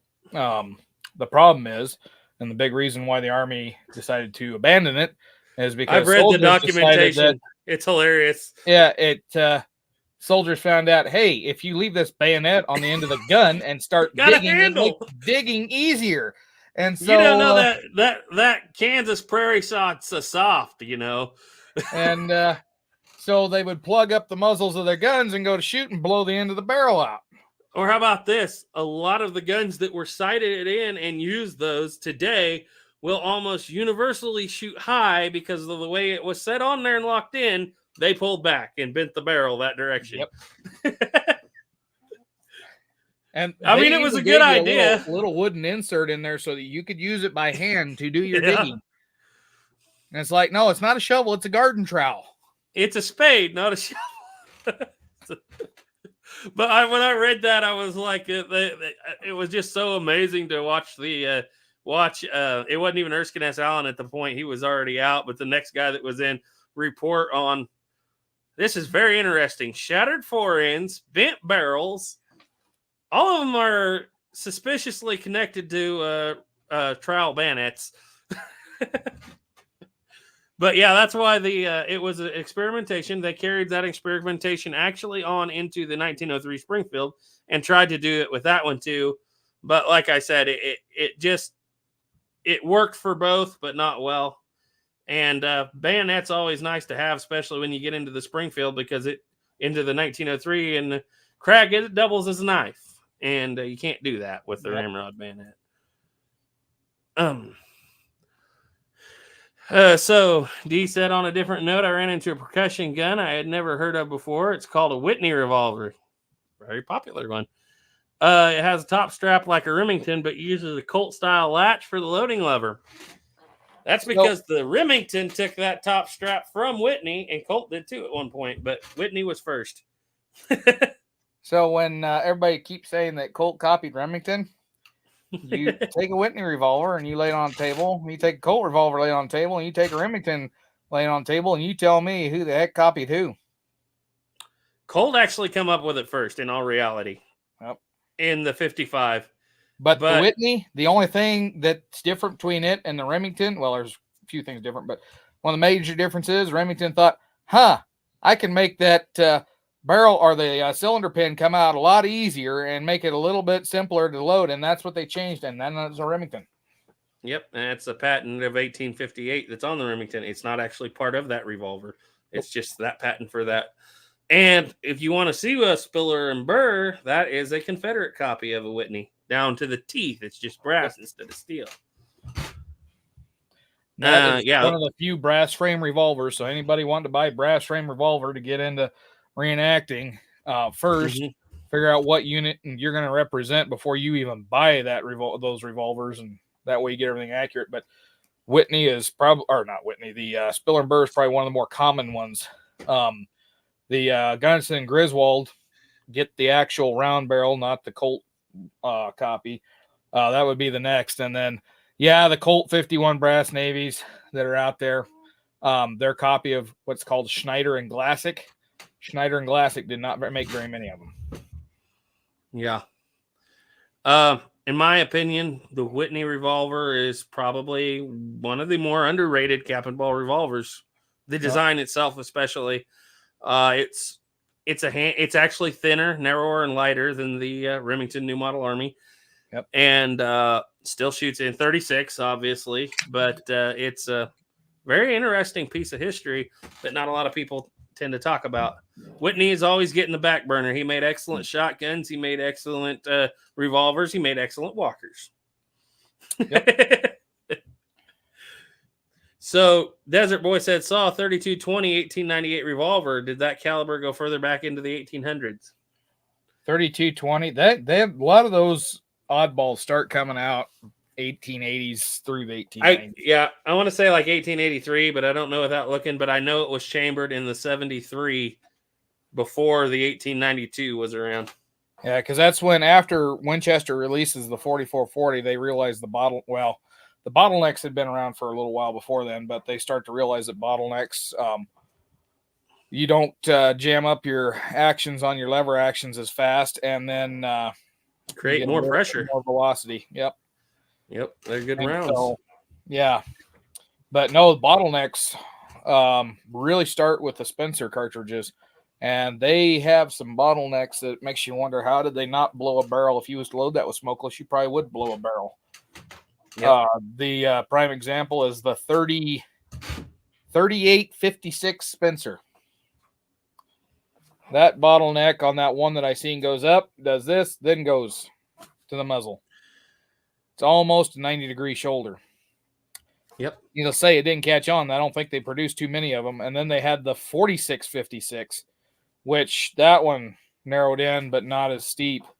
And then the 5650, of course, was a bottleneck. Yep. Uncle Chaw said, isn't the Ruger Old Army based on the Whitney? Okay, I have never handled it. I know AR American has. I think the loading lever and the base pin attachment is. It's kind of a cross between the three. The Remington. Yeah, I believe a lot of people. I've handled them. I've never shot it, but I do believe, because I remember when they quit making them, and my gun dealer, I was really a younger or upper teenager. And my gun dealer was like, you need to buy this because he's like, you're going to miss out once they quit making them. And he wanted $300 for it. And I thought at the time, $300 for Captain Ball revolver, you can go to Cabela's and get them for like $150. No kidding. And now looking at Remington Old Armies, I wish I'd bought it because that dude's is almost as expensive as a Patterson. An original Patterson. No, I think you can get them for like $1,000 now. Yeah, But anywhere in it's there. pretty insane. Your Verdi Pattersons are up to, I think the last one I seen went 1,400. Yeah, they're no joke, but neither is that one either. But So yeah, my that's a $400 investment one of these days is going to pay off good, but it'll be. we after paid I almost we paid $1,000 for that Pieta 4 years ago. I paid $600 for mine, and I got lucky. I found just a little mom and pop shop online that had a few in stock on the old price, and that was before it went up to $800. Yep. Yeah, D said it's very interesting. Ironically, he'd heard of the firearms that copied it, but I never knew that Whitney had continued to produce revolvers after the Walker Dragoon. Oh yeah, Whitneyville. I got a Whitneyville double barrel shotgun from the 1850s over there at Caleb's that needs hammers. I remember they even dabbled in lever action rifles. Yep. And they made Plowboy was showing me not a friend of his had a what I believe was a Whitney single shot muzzle loading shotgun too. They have very very interesting designs. They kind of work like clockwork on the inside. They're a lot of 3 trigger shotguns where you pull the third front trigger to break the shotgun over. Very interesting designs. Whitney was the kind of guy who would let anybody come in and do whatever they wanted for a fee, basically. Yep. Very progressive as far as his engineers went. And Whitney and Colt, they did have a bit of a rough falling out, but they were fairly respectable with each other. But if you read that book, 1847, they're at the end of their making of the Walkers. They're getting pretty well tired of each other because Whitney says, give me my money, and Colt says, give me my tooling that I was promised, and they went their separate ways. And like I said, every letter is cordial. It's just, hey, you haven't sent payment yet. Could you please do that? We might have need each other again in the future. Yeah. But there was like 3 in that family that were great engineers. The old one that made the cotton gin, the middle one that made the guns, and then I forget what the third one did. Actually, the third one made the guns. Oh, the third one made the guns. That's right. Everybody says Eli Whitney Jr., which was that is his name. But when I was researching it, I was like, because there's Eli Whitney Jr., Eli Whitney III, and Eli Whitney Blake, all alive at the same time. Yeah. And I thought it was Eli Whitney Blake, but it actually turns out to be Eli Whitney Jr., known as Eli Whitney III. Because the cotton gin guy was actually Eli Whitney Jr. Right. Yeah. And his dad was Eli Whitney. And so it's very confusing. But, we talked a lot tonight about the 45 single action Army and the Trapdoor Springfield. We haven't touched very much on that Winchester. No, we haven't. I was just going to touch on one thing on them 45s just before we do that. Was one of the lesser known things is that the whole reason the Army wanted a 45 caliber pistol is, and I found an Army record. Don't ask me what book it was in. I cannot remember, but I found one of their Army records where that talks about dumping a 45 Colt round, the ability to dump a 45 Colt round into either the rifle or the carbine and fire it. You can. And we tested that with a blank one day, and they don't eject, but they fire. I've fired blanks through. Because that rim of that case just barely catches the rim inside the chamber on that 45-70. Just enough. I can tell you this from experience. It will run your brass if you do it with a live round. Oh yeah, it's got to kick way out, and that rifle and that bullet never touches the rifling. And even with that blank, it kicked it out and fire formed it to the chamber. But that was kind of in desperation. We fired off all of our pistol ammo or our rifle ammo. Start using pistol ammo. Problem is that the cavalry did not practice it because you can't get that brass out. But the infantry, they had the ramrod or the cleaning rod, so they could get it out. But what good would that do the infantry? Because there's not very much 45 Colt brass running around with the infantry. I've read it, and I've seen it, but I've often thought that. So if you don't do it with the cavalry, what's the point of doing it with the infantry? Maybe So- an officer's got a few handful of rounds. Here's the thing about the federal government. The number one rule when you're in the federal government is if whatever you're doing makes sense, you're doing it wrong, and stop thinking. That's pretty good. So, what's the first records you've seen at Laramie of 73 Winchesters? Civilians I showing was up with them? trying to dig into that before I left up there, and I couldn't find it. But I'm not seeing too much mentioned on the 73 Winchesters. You do see mentions of the previous models, the 66, the Henry. But I don't remember reading too much on the 73 Winchesters. I found it very interesting how say cartridge guns, at least in my era of Kansas, all the research I've done on the history of my own place here, like muzzle loaders, all through the 60s. Even when the 66 is out, there's still a lot of muzzle loaders. 66 just slowly show up. Sharps shows up pretty quick, but the cartridge, what we think of the 74 Sharps, that's even earlier than 74, obviously, but it shows up slowly, as by 1874, there ain't a cowboy in these pictures that don't have a 73. Yep. I don't know if it was just the marketing campaign Winchester put on, or the pricing, or the idea of that 4440 cartridge, but at least in my area, boom, 1 year, everybody had them. And, up there in that Wyoming area, you see a lot of mentions of the 66s, but a lot of those guys that are starting to buy them, they're buying them in the early 1870s. Was it John Reshaw Jr. and one other guy that was with him? I don't remember who the other guy was. I think it was one of the Janisse brothers. Bought brand new Winchester rifles. That was in 1870. So they were buying the 66s. But that's 4 years after it comes out before they really start. And they were on the market beforehand. Frank Gerard bought one in 68, and he said he paid $80 for it. Now, he says a new Henry. So I don't know if he's talking about he got an old 1860 Henry that was new, or if he's talking about the new 1866, because the 1866 was not advertised as the new Winchester rifle. It was the new model Henry is what it was advertised as. Yeah. With Oliver Winchester on the barrel. I think the 73 was the first one that was actually marketed as a Winchester. At least to a great extent. I think you're right. See, we were talking, when we first started to show off, we were talking about what's the most iconic. And I've been sitting here thinking about this. I do believe that the 45 Colt is the most iconic today. Yeah. I think that probably the trapdoor is... I wouldn't say it's the most iconic. I wouldn't say it's the most... It didn't change a lot. It's the most prolific is the word I guess I would use. It shows up all over the whole United States. Yep. And it winds up in the civilian hands, like we were just saying, all the way from 1940s, 50s.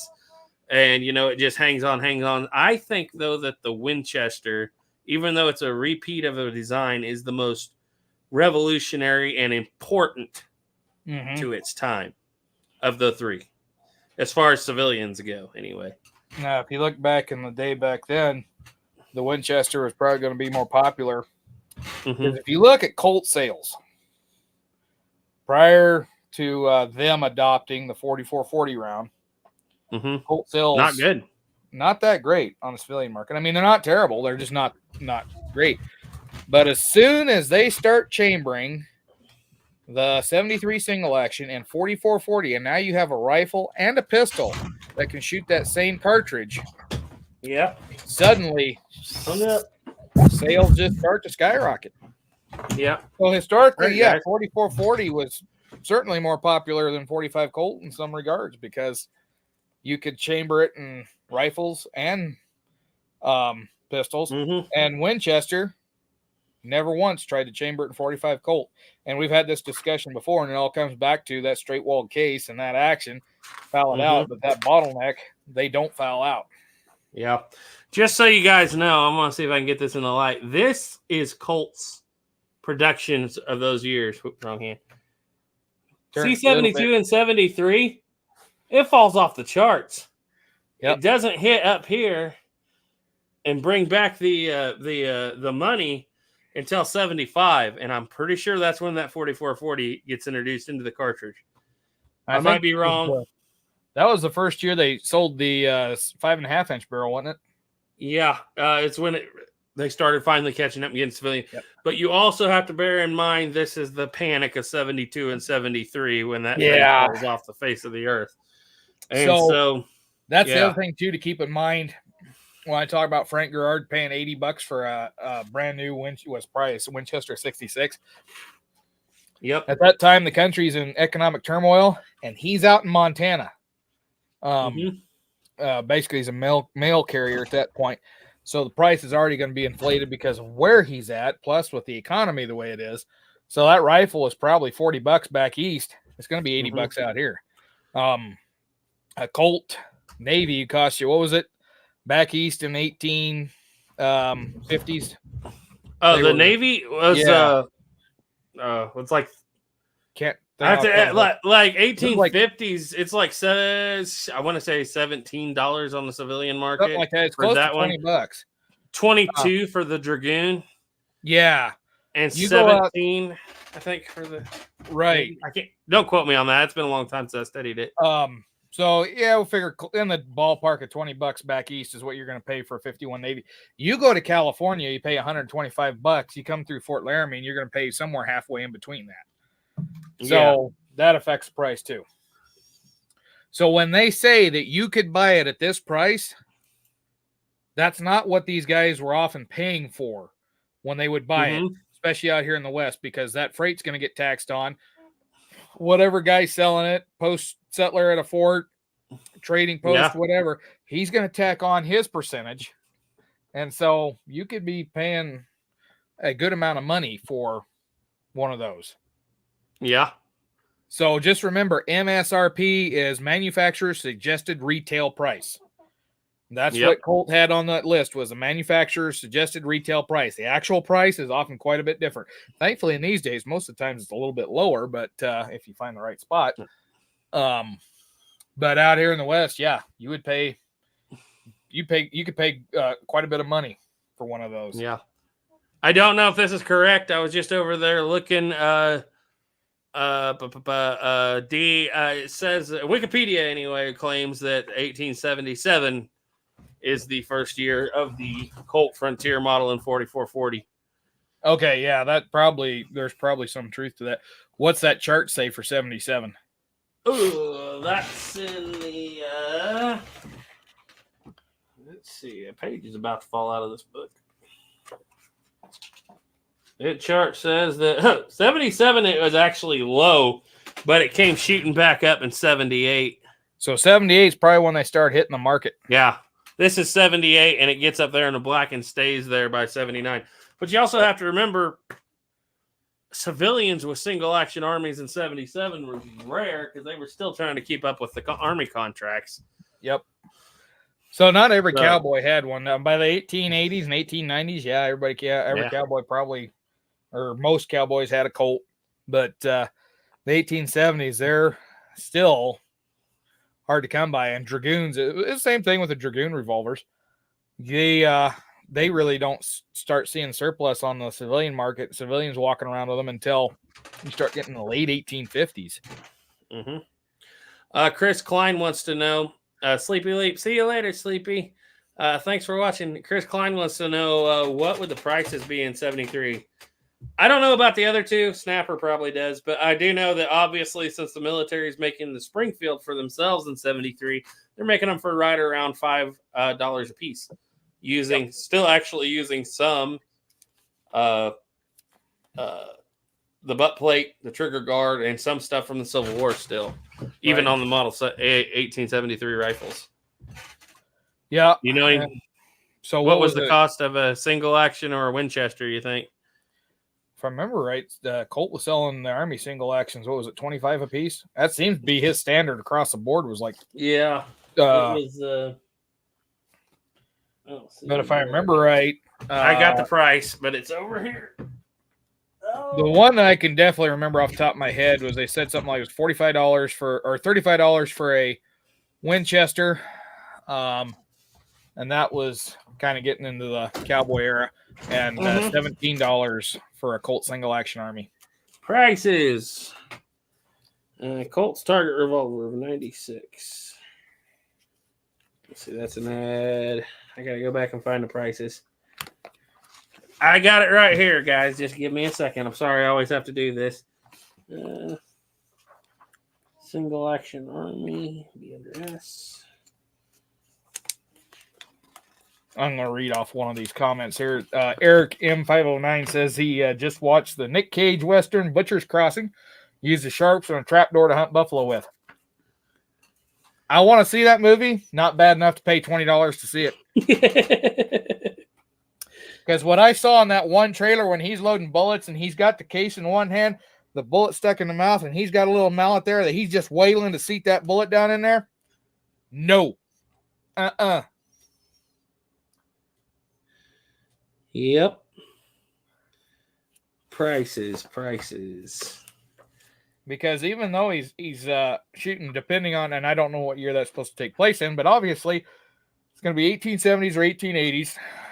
I do know that. Okay, so the book that I'm pretty sure it's based on has him, I want to say 72, starting out in Dodge City, and then going way out farther than everybody else, chasing the herd across the chasing the north herd, I think, when everybody chases the south herd. I don't remember, though, for sure. That's just what I think happened. Everybody goes south. I think he goes north. So the other thing I remember reading in that is they talk about hunting them in Colorado. And the buffalo hunting days, there wasn't a lot done in Colorado. And that just kind of comes back to the 1840s, because when Bent St. Vrain Company set up and they were trading buffalo robes, that pressure just kind of pushed that buffalo back over into Kansas area. Because in 1842, that was a great starvation winter. The Cheyenne complained that they were having to go further and further east into the territory of the Pawnee to find buffalo. Because like in 1840, William Bent traded like 15,000 buffalo robes. In 1842, he only trades 2,000. So he's not doing very good. And that's kind of stays there. The thing up north, where I was at around Fort Laramie, the buffalo had moved from western South Dakota to the other side of the Black Hills, between the Black Hills and the Bighorn Mountains, which is why in 1866 through 68, you have Red Cloud's War. That's the last prime hunting ground. And then in 1876, Sitting Bull and all them want to hang on to it because that's the last prime hunting ground. There's tons of buffalo up there. And by the 1880s, the buffalo hunters hit that area up there and just decimate the herds. I just realized why I couldn't find the single action Army. The new model Army metallic cartridge. Yep. This is officially known in 73. Every time Colt releases a new gun for the military, it's the new model Army. Yep. So if you look at, or new model something. So when he starts selling the Dragoon revolvers, when they do hit the civilian market, because yes, they did sell some to the civilians, but majority of them were going to the military for the contracts. He advertises them as the new model holster pistol. And then once he gets to 1860, that becomes the new model Army pistol, and starts advertising the Dragoons as the old model Army pistol. But yeah, and then Remington advertised theirs as the new model Army. So in reality, yeah, they're all new model Armies. It's just different makers. Catalog listing, page 399. Uh-oh, he's got the Colt Bible out. I do, because it's in here. I just got to find it. I don't remember where I put my Colt Bible. It's probably in the back room. Well, I know that the single action Army was $16 in 1890. Yeah.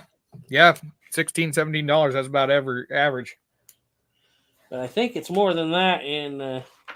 But here's the thing, is on the civilian market, you could still buy Richards conversions. Because they were producing them. Yeah. Until what year did they shut them down? 1870. They made them up to about 79 out of just spare parts, but you know they were people still turning them in and getting them converted in the 1880s. But you see a lot of those in that early time frame. Mm-hmm.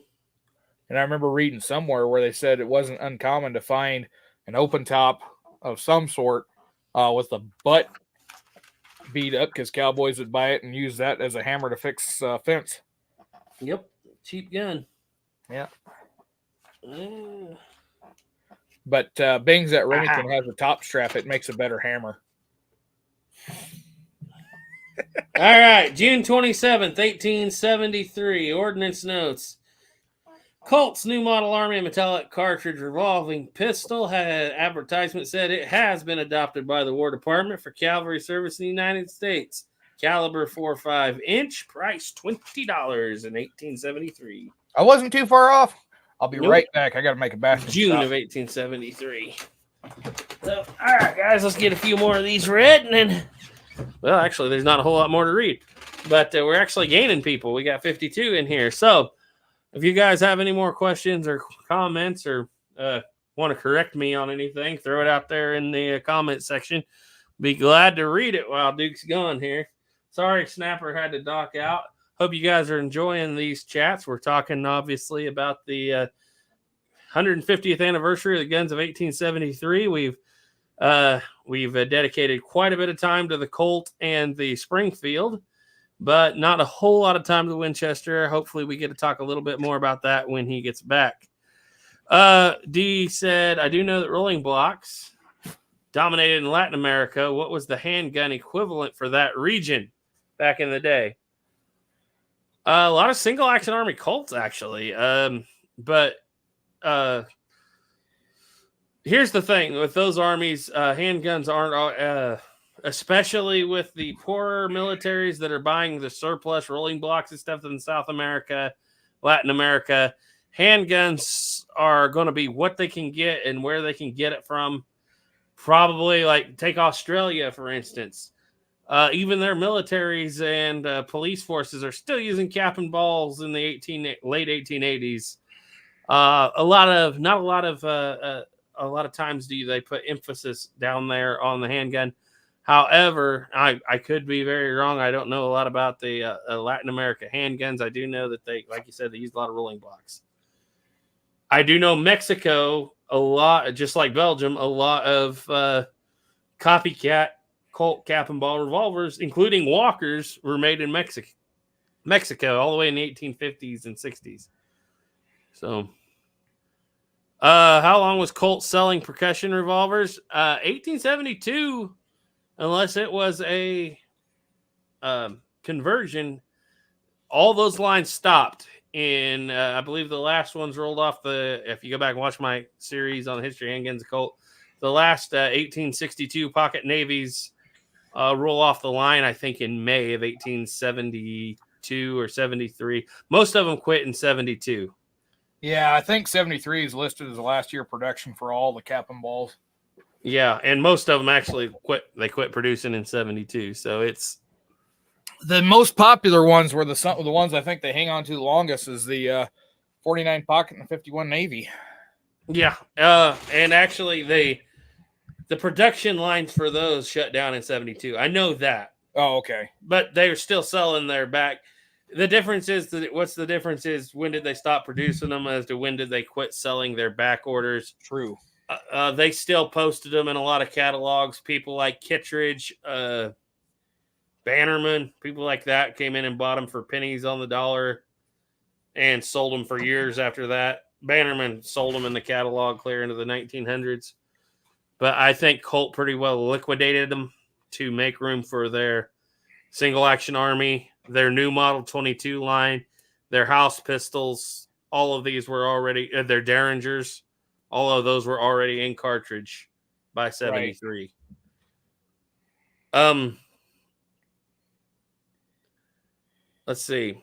Desert Boy, I get a question. What kind of Derringers were made in 73? Did gamblers really use them, or is that just movie malarkey?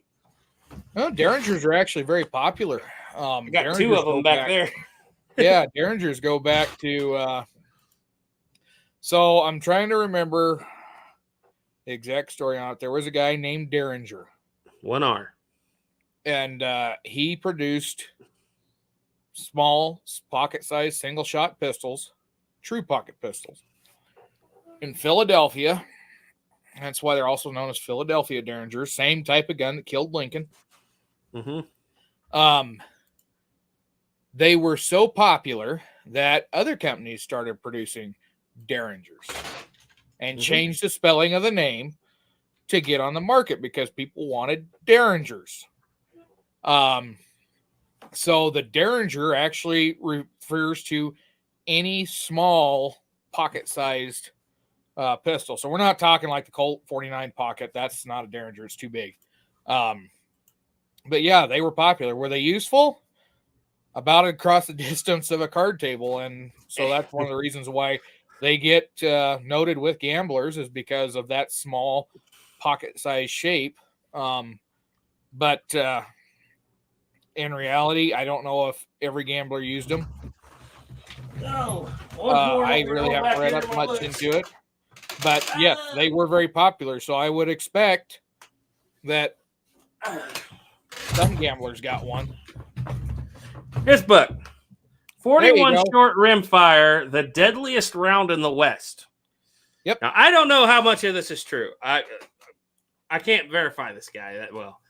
But according to him, there are more people shot and killed with that little 41 rimfire than anything else, because a lot of people had these in their pockets and they're cheap.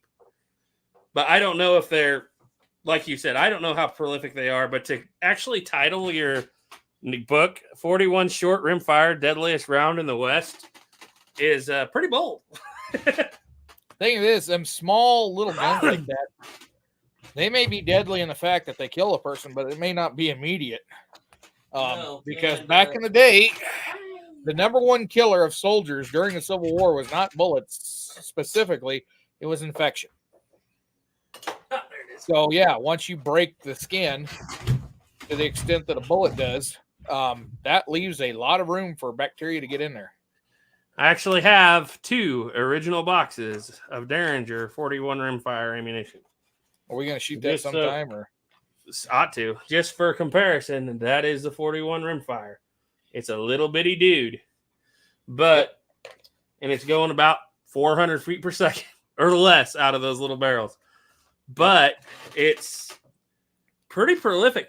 Now, what I find interesting is what most people think the Derringer today. They're talking about the Remington model of 95, I think it's called. yeah, And the little double barrel tip up. Yeah. And that comes out in 1865 or 6. And it carries all the way through to the 1930s in rimfire, 41 rimfire. So it really went on a long time. Colt's very first cartridge handgun, a lot of people don't know, they're always like the 73 or 72 open top or the house pistol. Colt's very first cartridge handgun was the Thur Derringer. And it was even before the Thur conversions. The first time they use a backloading cartridge is in a single shot Derringer that is actually, well, it's this one. And the only reason that they have that in 1869 is because they went out and bought the it's called Moore at one point. And then it's called one more time. They went out and bought the company to make it. Moore, they bought the national company. So you got these. These are the main single shot Derringers of Colt, and he basically bought them. They had 3 varieties, but they were more national, and then they were both owned by Colt at the end. So Derringers were really a very popular piece just for their price. And as far as the way his question was worded, were gamblers, I guess, but I think it's about anybody in a suit probably that could afford one, probably put one in there.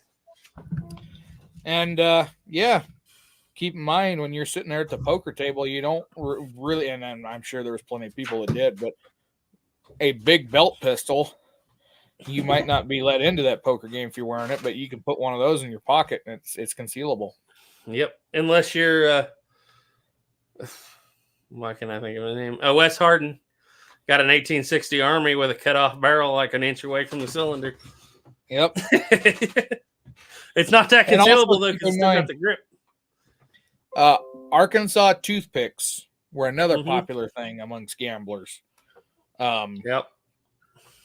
Just watch Val Kilmer stab that guy on table.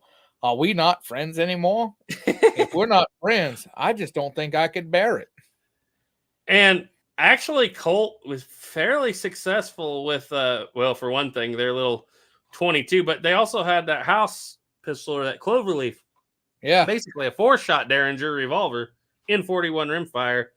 And Yep. those were pretty popular. And as Duke says, they're called house pistols because they're so ugly, you don't take them out of the house.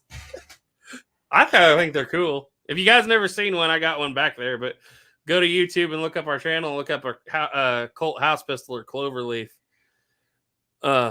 Joshua Harris says, I'm prejudiced. I love conversion. I think they're, as Duelist 1954 call them, most elegant pistols. I think so too. They are very elegant. Yes. They're very light and very nimble. I do like my 1860 Mason's Richards Mason conversion. If I was to buy another one, I want to get a was it the 71 open top? It's based on the Navy. Yeah, the 70. It's basically called the 71. I don't know how historically accurate that is. The more study I did of it, seems like they put the Navy grip on them in 72 too, but that's what they call it today. So I guess it doesn't matter. I want to get one. I'll probably wind up getting 45 Colt, even though that's not accurate. But I just want to get myself down to one caliber for my living history guns. And they're so accurate. I don't know what it is you already did tell with you that what, model. If I had the money, the thing that I would do is I would convert all my 60 Henry, my Richards Mason. I would go to 44 special if I could find them. Mm-hmm. And I can find the type 2 Richards conversions in 44 special, but the Henrys and the 66 Winchesters, they only do those 44 specials in limited runs, and they haven't done one for a long time.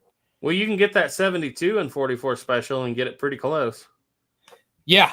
In fact, I seen a 44 special in a store not too long ago.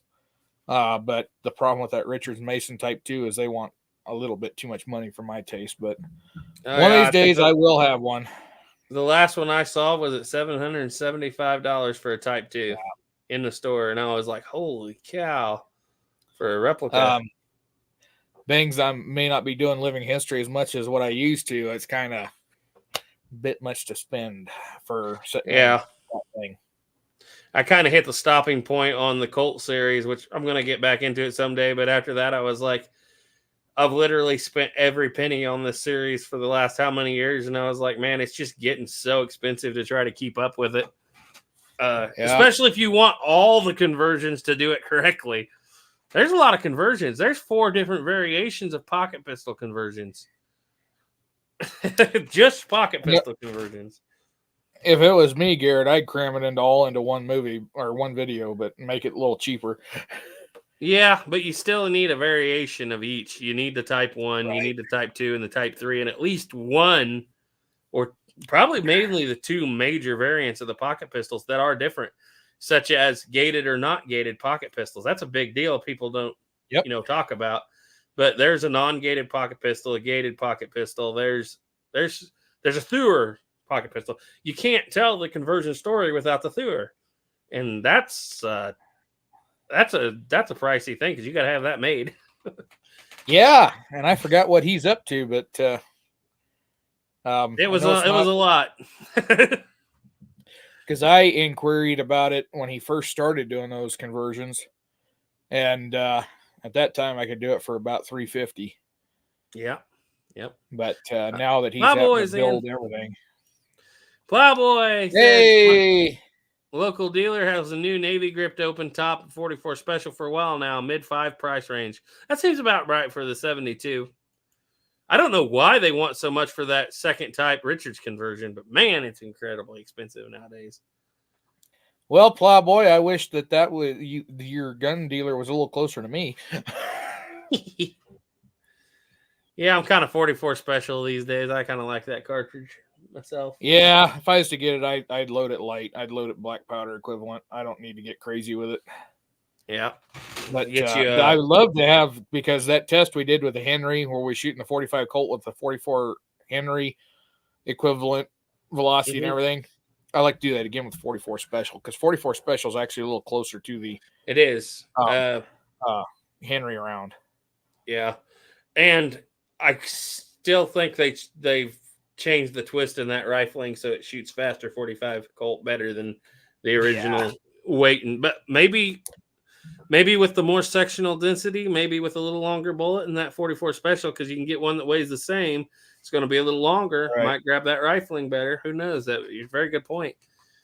But we proved that, at least with the Black Hills Cowboy stuff, that a Henry, even though it's a small, that thing can reach out to 300 fairly accurate, because once I got dialed in where I was hitting at, ting, ting, I ting. was putting them in there.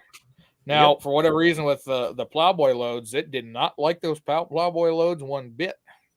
I think it was pushing them too fast, because you're talking 350 feet more per second than, and I don't know what that. I would like to chronograph that out of that rifle barrel, but if it's doing 1,000 feet per second out of a 7.5, I'm pretty sure you're getting that 250 grain bullet up to 1,300 possibly out of that long barrel. And I think if you start pushing it that fast, your rifling twist might not be good for that. Right. But the funny thing is when I cleaned that Henry, I figured the bore was going to be really dirty because we shot so many black powder loads that day. But I shot what did we shoot? We shot about 20 rounds of 45 Colt smokeless after that. And when I got home and got to clean it, the only thing that had fouling left in it was the chamber. That smokeless round had cleaned and scrubbed that bore clean. So if you want to make your, if you shoot black powder in cowboy action, if you want to make your cleaning job easier, just take your 45 Colt and go dump a few rounds of smokeless at the end of the match, and you'll clean that bore right out. Plowboy said that if he bought it, he'd load it with 44 Colt brass. Yeah. I actually got a lot of, or just trim your 44 Special down to 44 Colt. But it's actually I've heard a lot of people talk about shooting 45 Colt or 44 Colt, 44 Smith and Wesson, or 44 Russian, out of the 44 Specials, and talk about them getting a cleaner, more efficient burn and more consistent velocities, because 44 Special doesn't need that big of a case for that little amount of powder that most people shoot in it. Right. It's probably more efficient too, because it's burning most of the powder before that bullet gets past that cylinder face and into the barrel. Whereas when you're closer up there, the bullet goes down and then you're losing a lot out the side.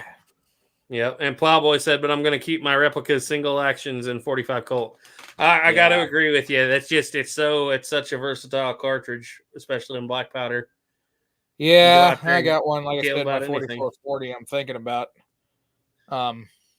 trading it in for a 45 Colt, but just can't bring myself to do it. I just like that gun so much, even though I can't hit the broadside of a barn with it. Put your 44 Special cylinder in there.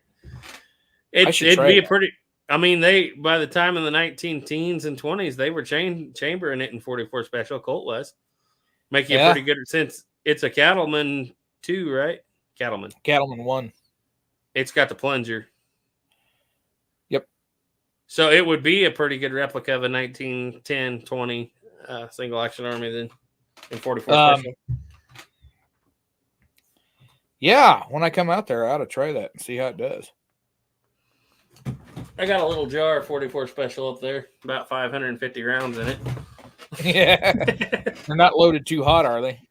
No. Oh, well, they're not terrible. I got them basic loaded for Charter Arms Bulldog, but I've also got my GP100 sighted for them. So there's some 240s up there doing about 900. And that's pretty hot, but I also have a lot of 200s grainers that are doing about 900. And that's the one thing on this 44 Special cylinder. I got it fitted to the gun. I got it where it locks up perfect every time. And I ran a cleaning rod down through there, and I had a gunsmith tell me there was nothing wrong with it, but I haven't fired it. Well, they're ballistically. My loads are ballistically. You can 44 special. You can get it hot if you want, but my loads are ballistically about the same as 45 ACP, but not near that much pressure.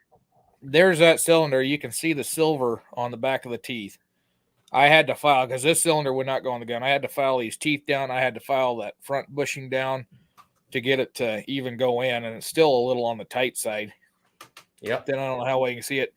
Now I better take the bushing out because I don't want that drop to it. get lost. But you can see the little silver spot on the back of them teeth. I had to file every one of them teeth to get that to fit the gun. You can tell it to you, Birdie. The bushing actually comes out. Doesn't on the 4440. Oh, really? On the Pieta? I never have them come out good on the Pieta. They used to come out real good. And then I shot Pyrodex loads in it back when I used to be a heretic and Pyrodex cowboy. Pyrodex. I fired Pyrodex and I just kind of gave it a quick clean. And a couple of weeks later, I went to give it a more in-depth clean, and that would not come out, and it still will not come out to this day. Everything Black Powder said he's been loading 4440 with 35 grains of 3F and a 240 grain bullet. It feels just like 45 Colt. I was stuffing that thing full when I was loading it with 4440. I was crunching that thing full of powder, as much powder as I could get into it. I think it was right at 38. How did you feel like the recoil was compared to 45 Colt hot loads? Oh man, considering it's a 4 3/4 inch barrel, so it's already got more recoil. And I was using Magnum, CCI Magnum large pistol. Yeah. And that first time I shot that thing, that gun turned around and I was looking down the barrel. It just slid around in my hand. The only thing that kept it from sliding all the way around is the hammer come down here and caught my thumb. But that thing just slipped in my hand. I was like, holy Moses. And it was loud enough that the cows about 1.5 miles away in the pasture, all of a sudden you start hearing them bellering and go looking for their calves because this thing was loud. Yeah, it's a higher pressure cartridge. My boss was up and he was inside a grain bin loading. So he's got a tractor running. The guy that was picking up the grain had his thing running, the augers running, and he said that thing echoing back in that grain bin, he thought that the tractor had blown up. So tell me, are you going to have to go back and make another video on It Works in Hollywood because you were using a bottleneck cartridge to try to dump them out of there like Denzel Washington when he was using a 45 Colt? I tried it with the 45 Colt. I tried it with the 4440.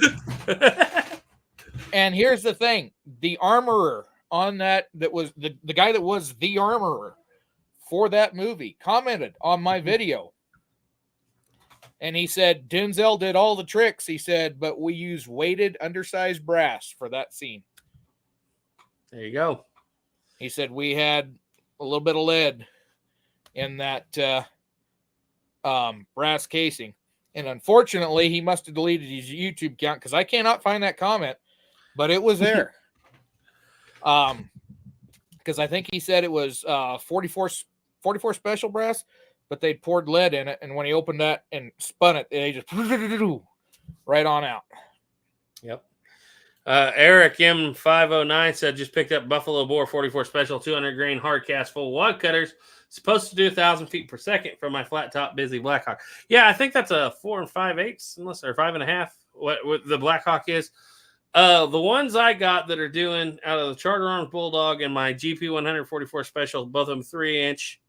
Those are doing 900 feet per second out of that. Out of Ethan's 8-inch Model 29, they're doing just shy of 1,100.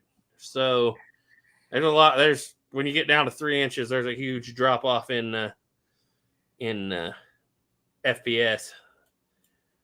But I need at least 900 to. I shoot the 200 grainers to replicate a 200 grain hollow point self defense load. and you need at least 825, 900 feet per second to get that to expand, from what I understand. Did you ever chronograph any of your? Oh, you didn't shoot 44 Special, 4440. No, by that time I wasn't shooting them. I have not shot that 4440. I think 2016 was the last year I shot it. Mm-hmm. Well, I sold my 4440 to Snapper, so I haven't shot 4440 in forever. Like I said, I get the point of it, but I really love 45 Colt more as a cartridge just because it's easier. Yeah. Yeah. So we've been going for 2 hours, 20 minutes. You want to go another 10 minutes and call it an evening? Yeah, let's do it. Yeah, guys, we've been until 2 p.m. tomorrow, so we've been celebrating the guns of 1873, and we've done a pretty good job staying on topic this time. Yep. Talked about every cartridge and every gun. I still feel like there's more we could cover on the Winchester, but Snapper was sick, and obviously Snapper's got quite a bit on the Winchester. Maybe we'll talk about the Winchester again someday, but yeah. So basically, at the Winchester, it's just an improvement of that Henry design.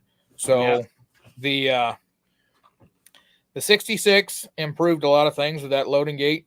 Getting the side plates off was a big improvement for getting in there to clean it, because if you've never taken apart a Henry, once you slide that plate down, you can gut a deer with that.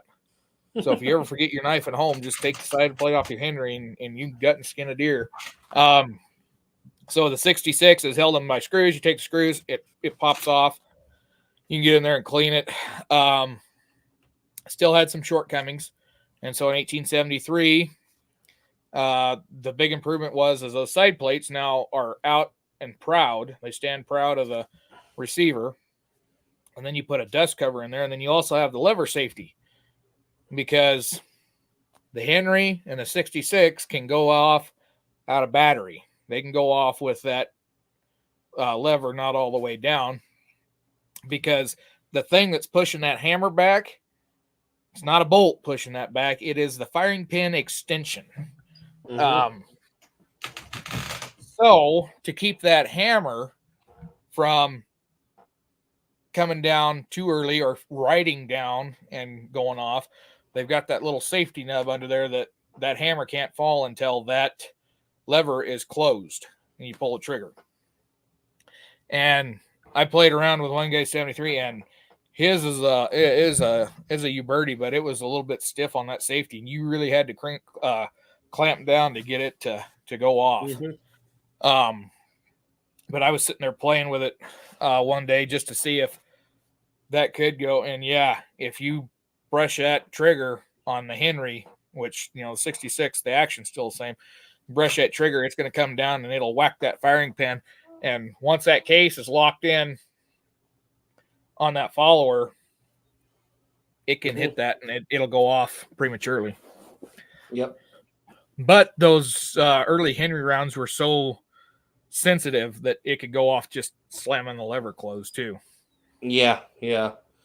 I get that. And I've actually heard a lot about, that's one thing you read a lot about when you read about that, is accidental discharges on those guns, especially being dropped from a horse.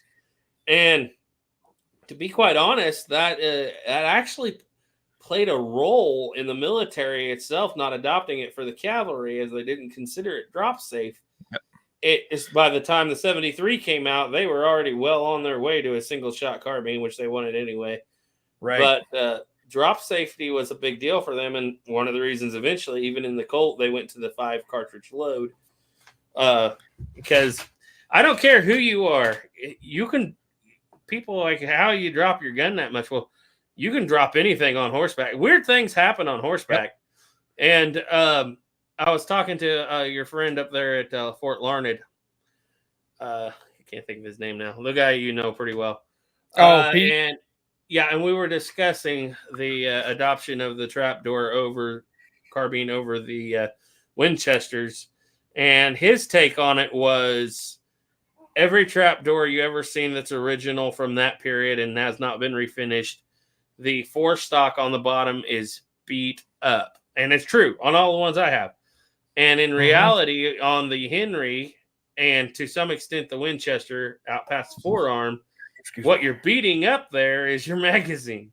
And that magazine tube proved to be a fairly fragile. One other reason they didn't adopt it. Not saying, and that's something I have to explain to a lot of people. Just because the military didn't adopt it then doesn't mean it's good. Civilian application was completely different than military. In civilian hands, a Winchester and a Sharps and a shotgun are the three best you're going to have. But for military applications, they got along just fine with trapdoor and carbine and pistol. A lot of people don't realize that when the cavalry gets overrun, we only got a single shot rifle. Yes, but by the time they're that close, you have a 6-shot pistol. So you technically have 7 rounds ready to go. And the guy that just commented there, Sabater 45, he turned me on to an account going back to that negligent discharges on the Henrys with that sensitive thing. Is he told me one of the accounts, and I haven't got the book that he quoted that from. There was a native warrior, and I can't remember. Sabater, chime in what tribe he was with, but one of the guys talks about this warrior jumps off the back of the horse, lands on the ground, the gun goes off and kills him. Just him falling to the ground after jumping off of his horse was enough to set that gun off. And you got to keep in mind, as innovative as the Henry was, safety was not a concern with Benjamin Tyler Henry. They had no safety on that hammer. You could not carry it with a round in the chamber because it's either full cock or all the way down. All the way down, we know what happens. Boom, you touch it, it goes off. And that was one of the changes in 66. He put a safety on it. He said it was Lakota, I think, right after IBH. Something I find interesting in the military records is the amount of negligent discharges goes way down when they go to center fire. Yeah. And there is transporting rimfire ammunition was a nightmare. Had to be packed expensively where they couldn't rattle. Shooting it was a nightmare. That soft metal rim could be struck anywhere, could be rattled in the chamber to go off. Yep. It could happen. And that was one of the reasons there were like no rim fires after 65 ever. The other thing with the rim fires is, yes, they go off when you don't want them to. And then when you want them to, they don't go off. There's a reason why the Henry had 2 firing pins. Because the way they made them, you might have a gap in that priming compound. And so they put the 2 firing pins in there, so it's going to hit both sides. One of them is going to go off. Spencer ammunition, it was noted for not going off because Spencer had a single, even though it was a fairly wide firing pin, it has a single firing pin. So when it hits, if it's in a dead spot, it's not going to go off. Yep. There was a report of ammunition that was being, I believe it was Casper, unloaded off the Missouri River in South Dakota, right? And wagoned to Casper, Wyoming. Yeah, because they'd be offloaded. Fort Pierre, which was an old American fur trading post in. Yeah, I'm going to get into it. We may go over the 230, but I'm going to get into it. It's going to be a little long-winded. Yeah. So when Fort Laramie gets established as Fort William, it's Rocky Mountain Fur Company. It gets taken over by the American Fur Company, and then as the wood stockade falls apart, they rebuild a new stockade out of adobe called Fort John. And so that's an American Fur Company trading post. Well, when you're trying to, at this point, trade with people on the Oregon Trail, you can't bring your goods overland all the way because you're competing with grass with your potential customers. You all got to leave at the same time. So to make sure they had the supplies ready, they'd send them by boat up to their trading post, Fort Pierre, Fort Pierre, but it's called Fort Pierre nowadays, up on the Missouri River. From there, it'd be offloaded on the boats, loaded onto wagons, and then it was just a much shorter trip going from Fort Pierre to Fort Laramie. And they come around, they go between the Black Hills and the Badlands and skirt down by what they called the Rawhide, which is just north of Torrington there, kind of up around Lusk in that area. Come down there to Fort Laramie. Well, once the military takes over, guess what? That's a short route. Things can be moved. And so there were a lot of things that were being moved on that route. Now, the military did ship things up the Oregon Trail because Fort Kearny's there. So you send a shipment to Fort Kearny and then continue that shipment on to Fort Laramie. But some things, if you had to get there in a bigger hurry, could go up to Fort Pierre and then be sent over to Fort Laramie. Well, I know that this story takes place in 66 because it's in the middle of, it's at the very tail end of Erskine Allen's development of the 1865 rifle. And they send a bunch, it's still 66. They haven't adopted a lot of stuff up there. They're going to Casper. I don't think it's called Casper at the time. It's called Fort Casper. Fort Casper. Yeah. Okay. And they're freighting these wagons over land, and they have Spencer cartridges in boxes. I don't know exactly because I read it, I don't see it. They evidently ship the Spencer cartridges in paper packages inside crates. Yep. Right. And so what happens is they're stacked in there end to end to end to end to end, and the guy that's driving the wagon hits a rut and jostles them, and the ones on the back go off, and those bullets hit those rims and ignite an entire line all the way out the front, and an explosion, and detonates like half of a crate. Yep. And they send that report back from Casper, and immediately they're like, we have options. We either start packing individual cartridges in sawdust, or we scrap rimfires. Right. And Erskine Allen had already wanted to develop the 4570 at that point, even though they went to the 5070. But that was when as far as I know, that wagon trip in 66 was the end of the rimfire. And everybody's like, why didn't they keep the Spencers? Well, unless they take them all back and modify them at a huge cost, they're not going to do that. And they're not shipping by wagon rimfire ammunition anymore. And yeah, that was probably actually 65 is probably still being called Platte River Bridge Station. Yeah. Platte River, because there was a fight happened there that time. That's one of the reasons the ammo was going there. I knew it was not called Casper. Yeah, so the story on that, I'm going to get into it. You know what? Just go ahead. Going. So you have a really large scale engagement. It's called the Indian War of 1865. Really, it's an extension of Colorado War. Basically, 1864 is when it starts, November 29th, when Chimington attacked Sand Creek. Almost immediately, the tribes start gathering up, decide they're going to go to war. And so the Cheyenne, the Arapaho, some groups of the Lakota decide they're all going to fight together. And in January of 1865, they attack Fort Sedgwick, is also called Camp Rankin, just outside Julesburg, Colorado. So they sack Julesburg. Do it twice. And there's the 10:05 train right on time. So they attack Julesburg. They moved north from there. They attacked Stage Station at Mud Springs. And on both occasions, soldiers from Fort Laramie are dispatched to basically aid. And then Native Alliance realizes that down in the area where they're at, they're going to be fighting soldiers all the time. They can't sustain themselves. So they decide they're going to escape into the Powder River country, because that territory, there's not a lot of soldiers there at this point. In fact, there's no soldiers. And so they start moving north. Just before that, though, they get attacked at Rush Creek, and it's not really a major significant battle. Very few people were killed in that attack. The natives do manage to escape. If I remember right, it was like 4 or 5 killed. It wasn't a very big engagement. So they start heading for that Powder River country. And there's little fights and skirmishes that take place all along this time. But the next big one that happens is they decide they're going to attack the Army again. And this is in July of 1865. And they decide they're going to attack the soldiers at Platte River Bridge Station. Because that's kind of a vital spot. That's where you cross the North Platte River from the south side to the north if you're traveling on the trails. And the Army at this point has got stations every few miles. I forget what the distance is, but they're troops are stationed at Fort Laramie are sent out to these little stations from there to the other side of the state over at Sweetwater. Mhm.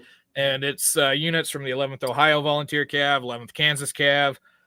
There's a few galvanized units. I can't remember which ones. One of the units of the 11th Ohio was a galvanized unit. I think it was Company K, Boys of Company K. There's a book on it.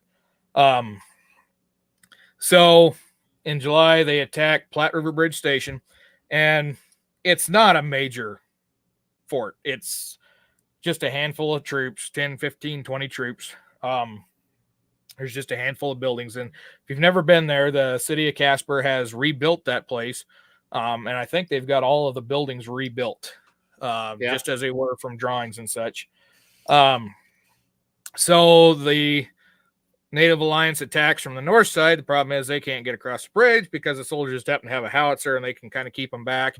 But they try to draw soldiers out into a trap. They station warriors in hiding all around. They try to entice the soldiers to come over and attack, and they don't attack, and they don't attack. And Lieutenant Casper Collins was there kind of checking up because it's mostly 11th Kansas Cav that are there. He shows up there during the attack. Now, when you're reading some of the things, it becomes very apparent that there were soldiers that didn't have a lot of respect for Casper Collins because his dad is the commander of the entire 11th Ohio, William O. Collins. And so, it's kind of one of those things, oh, you're just an Army brat and, you haven't earned your way in and that kind of thing. Well, there's a group of the 11th Kansas Cav under Sergeant Amos Custard, a detail bringing supply wagons back. They're coming by Red Buttes, which is just kind of on the north side of town there. And Collins realizes that these guys have no idea that they're heading into this big trap. And at this point, the natives don't realize they're there yet. So Collins decides he's going to take a small detachment right out there and try to save Sergeant Custard and his group of men.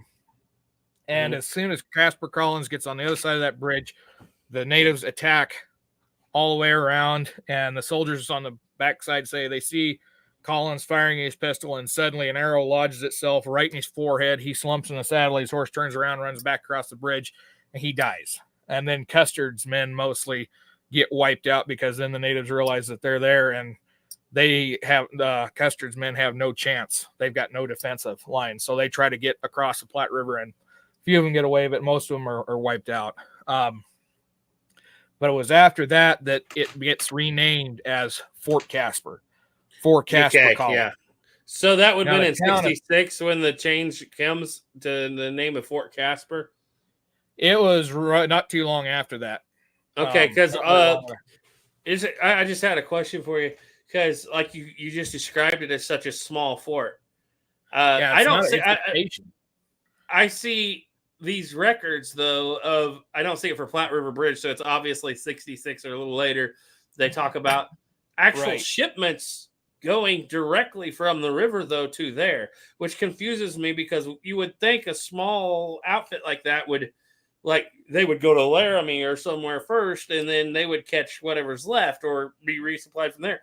But obviously they're shipping equipment directly from the river to Fort Casper. They wound up with 18 of the mistakenly with 18 of the 1865 trapdoors. Right. And that load of ammunition for Spencer's was bound for Fort Casper. So I find that strange. So Platte River Bridge Station was probably one of the more important of these line of stations that are out there. Mm-hmm. And that's because the bridge on the Oregon Trail crosses right there. So Fort Casper really becomes its own kind of a little supply hub in some sense. And when Carrington gets dismissed from command at Fort Phil Kearny, he's sent to Fort Casper to take command of there. Mm-hmm. And they do call it Fort Casper at that point. I forget when they changed the name, but I don't think it was too long after that. But Fort Casper kind of became a supply point, but in reality, it doesn't last for very long because it gets established in 65, and I think they abandon it in 67. Yeah. I'm going to have to look that up right quick. Nice thing is I got the computer on, so I can actually look stuff up while I'm sitting here. Your audio is excellent on there too. Reed Desert Boy said, "Are the modern Spencer replicas all centerfire?" Yes.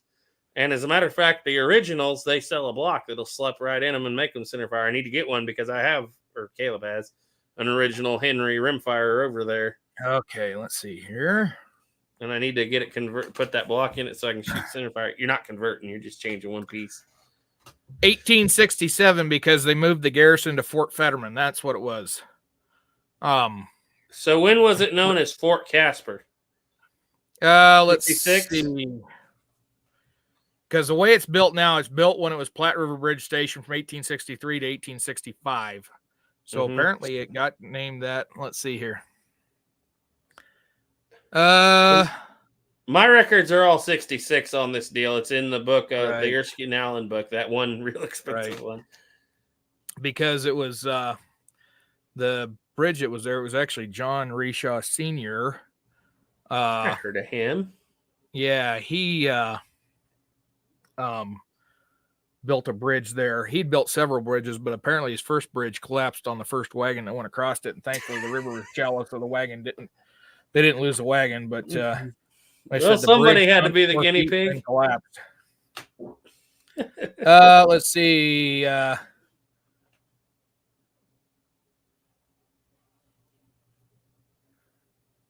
Yeah, Battle of Red Buttes. So yeah, they consider that a separate battle, but it was actually 10 miles away, but it was basically on the same day. Let's see. It said 27 men killed with Lieutenant Collins. I cannot find when they changed the name. Well, I know in 66 they were, as far as Frankfort Arsenal and Springfield Armory, they were referencing that drop-off point as Fort Casper. Right.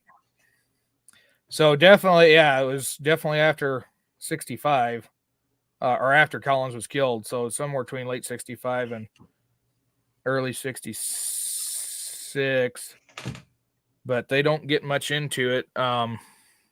In 66, they were concerned with that place. I mean, it's in about every letter. I mean, you start reading about Fort Laramie and some other places in 66 later on, and obviously you read about the wagon box fight and all that stuff in 67. But let's see, wagon box fights in 67, right? So, yeah. So the other thing is that August 2nd of 67. The Bozeman Trail, and that's another reason why it's so important, is that's where the Bozeman Trail splits from the Oregon Trail and goes north. Yep. So that's kind of the key to keep that thing open, because that's where all these people are going to go to the gold fields. Yeah. So it's not very well armed, basically, but it is a very strategically important place. Well, that's probably why the natives wanted to take it early. But I remember that reading there was a little bit of a buildup, and I'm going to have to read more onto it, because I'll be honest, is after that, what happened there in the last year or so, I'm not real familiar with it, but I know it was a big enough operation. They put a lieutenant colonel in charge of it, and just before they shut it down. What I'm really curious about is if that trade route, or that route from the Missouri River went directly there, or it was several stops off, make the circle around to the other. Well, that's the thing. I don't know how they got it by boat, because the Platte River, you can't float a boat up the Platte River. No, this was the way I understood it, was unloaded off the Missouri in South Dakota. Yeah, so that makes sense, because it goes from there to Fort Laramie, and then from Fort Laramie, it would go up to. So they would probably stop at Fort Laramie first. Yeah. Okay, I was wondering that, because I was trying to route this guy's route with this wagon full of rimfire, but because it's such an important story to why we're not using repeaters in 1873 for the cavalry, even though Winchester come out with the centerfire, but it was still pretty late. Basically, if you draw a straight line from Fort Pierre to Fort Laramie, it's almost going to follow that. You come overland, if I remember right, it follows the Cheyenne River, because the Cheyenne River comes around on the south side of the Black Hills there. Then it goes past Fort Robinson's at. It's coming through that territory over to about where Lusk is at, and then it's going to come down to the Platte. See, I was wondering if the way the trail worked at the time, if they would have, because I don't know where this explosion happened, and my theory was that they would, if they stopped at Fort Laramie, they would drop it off there, and the military from Fort Casper would come pick it up and take it themselves. I didn't know if the trains would go through and on to the next trains fort. would go on through. Yeah. On to the next fort. Okay. So it's not just a one drop off place. But the whole thing of wagons exploding in that part of the country is not unheard of, because there was a trapper. Yeah, now I've lost his name. William Guerrero, Bill Gary is what they called him. Was on a wagon somewhere over in that Rawhide route vicinity, driving his wagon that had some powder kegs in it, and supposedly he got done with his pipe, blew the ashes out, which if you've ever smoked a pipe, that's what some guys do, is when they get done, they just blow it out. Blew it out, and the embers landed on one of those powder kegs and blew up and killed him. Yep. That was in the 1840s. It He happened was a on lot. that road between Fort Laramie and Fort Pierre. The whole reason that the Hawken Rifle Company was a big thing was because they blew up a bunch of equipment. Ashley blew up a bunch of equipment and needed replacements. So, yeah, black powder, it definitely was volatile. Rimfire cartridges, black powder cartridges, that was... And when the rimfire cartridges, they're primed with mercury fulminate. Yep. And if you're not familiar with mercury fulminate, it's really volatile. I don't know what the priming compound is in percussion caps now, but the whole thing of putting them on with your thumb and them going off, Duelist 1954 talks about that in his videos. Not as big a thing as today. It does happen. It can happen. But back then, it's more of a thing because mercury fulminate does not take a whole lot to set off. It's not as bad as nitroglycerin, but it's definitely a volatile substance. And it's on every edge all the way around the whole cartridge, just waiting to be bounced. And 22s. I've heard many stories of somebody vacuuming their floor, and 22 round is on the floor, and the vacuum picks it up. Well, mercury fulminate was used up until I don't know, sometime in the 1900s. Until they found a better priming compound, but it can go off pretty easy. And a 22 will not work as a replacement fuse for a bus fuse. No. I heard I've heard that story too. Oh man. So anyway, guys, we are going to get ready to shut it down here in a few minutes. We went a little over time, but we're having fun now. And not many comments out here, but we still have over 40 people watching. I appreciate you all coming out and enjoying this anniversary of the Guns of 73. And we got a little off of 73 there, but the long and short of that whole story that Duke told and I was just telling was why in 73 the military did go ahead and adopt that centerfire carbine, and instead of adopting the Winchester 73 because it was so untested and unproven at the point, and they were already working well with the trapdoor system. But the main reason they never adopted that Henry or that 66 was they weren't going to use rimfire ammunition. It wasn't going to happen. I mean, they did adopt the Henry, I guess, for the Civil War, but not in massive numbers. And, and if you look at those early centerfires, you can't tell a difference between them and rimfires. Because they use what's called the Benet priming system. So instead of putting the priming compound just in the rim, they'd have a little, basically the anvil was put into the case. It was crimped into place with the priming compound on it, and then it would hit there in the center. And somebody told me, and I need to double check this. Yeah, there's Garrett's got one. I really need to double check this, but somebody was telling me that some of those early ones could be fired rimfire or centerfire because they put the priming compound all the way around that head. Yeah, it could be. I haven't read that, but it wouldn't surprise me. Frankfurt Arsenal I need to double check that. If anybody knows, chime in. But that was something that I've heard, and like I said, it's unchecked. I don't know for sure.